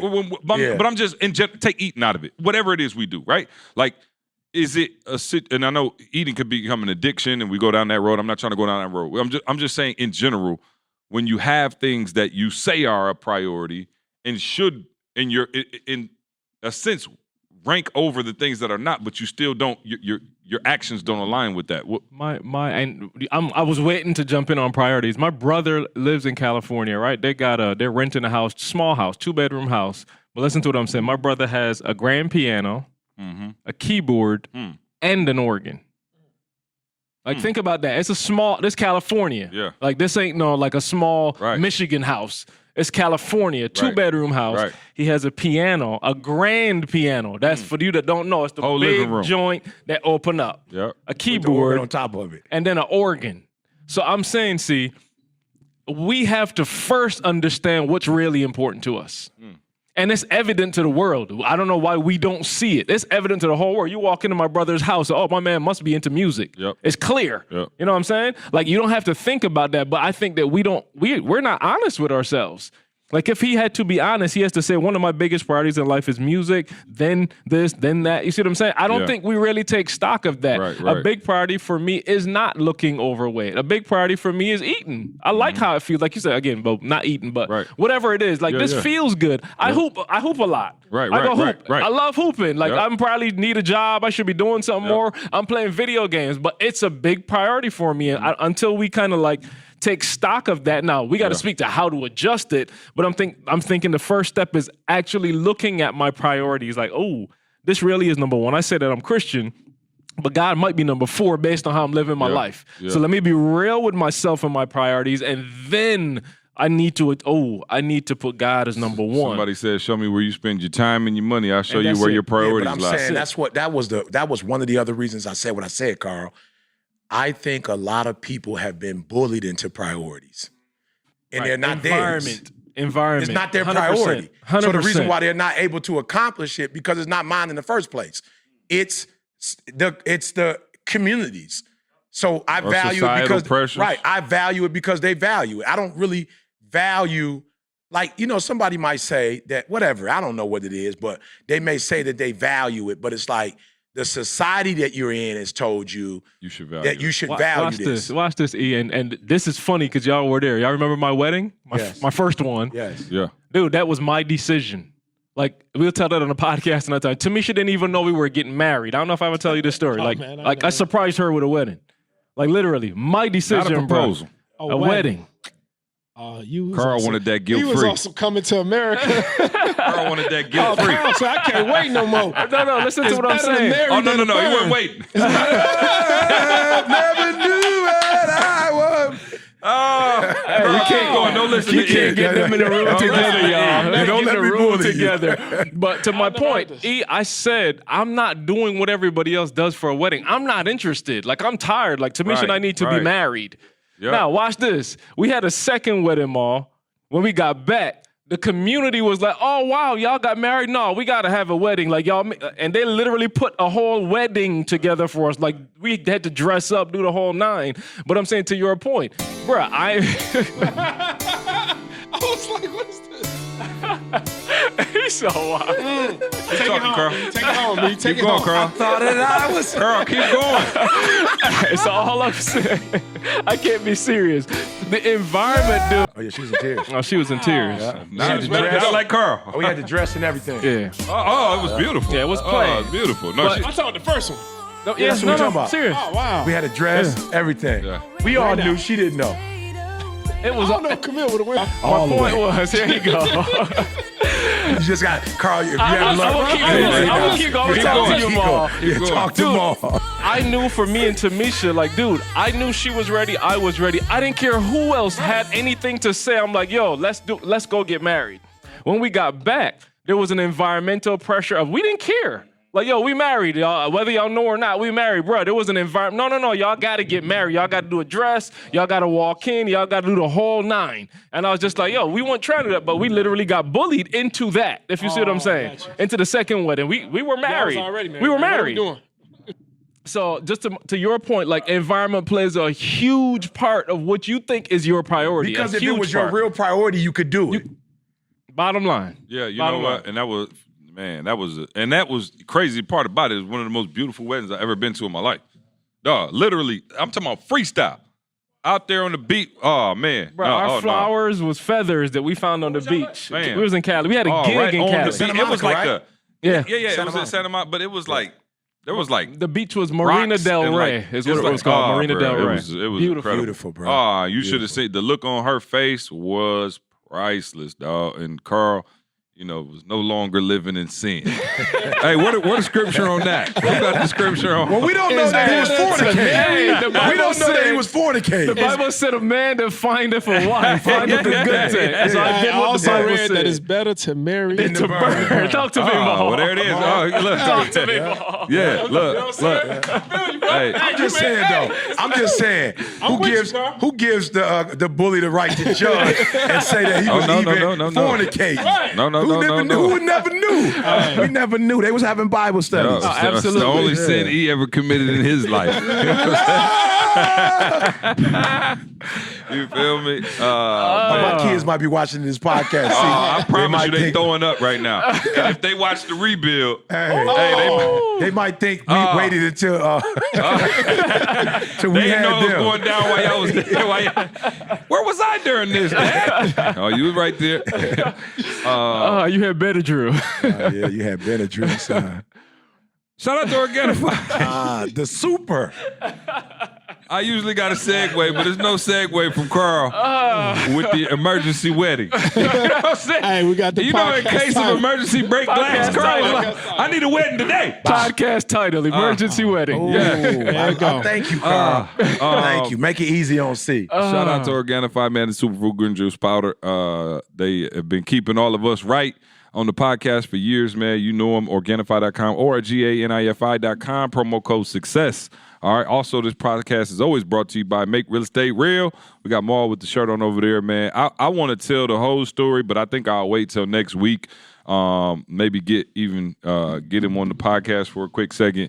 It'd be dope, man. I had a surreal moment for me over the last weekend that I want to talk about, but I want to do it in decency and order, and I don't want to do it on the same episode where E acting a fool. All right? You know what I'm saying? Like, I don't want to try to mix all of that in. My bad, you know what I'm saying? So, my bad, you know, it all started with the rebuild boy. It started with the rebuild boy, and it's still going. But no, E, if y'all don't know, E is Look at it. Yo, it's hard to get E to blush, dog, but it's happening. Hey, let's just say cops and robbers. And we ain't talking about Jamal's old career. Hey, all right, I don't got nothing else. What y'all good? Everybody out, man. I need something to eat. Where we going? Sophia's? Can we get a little outro music for the people on the podcast? Don't you worry about when you get home. You concentrate on this opportunity. You don't worry about tomorrow. You concentrate on this opportunity with all your might, with all your soul.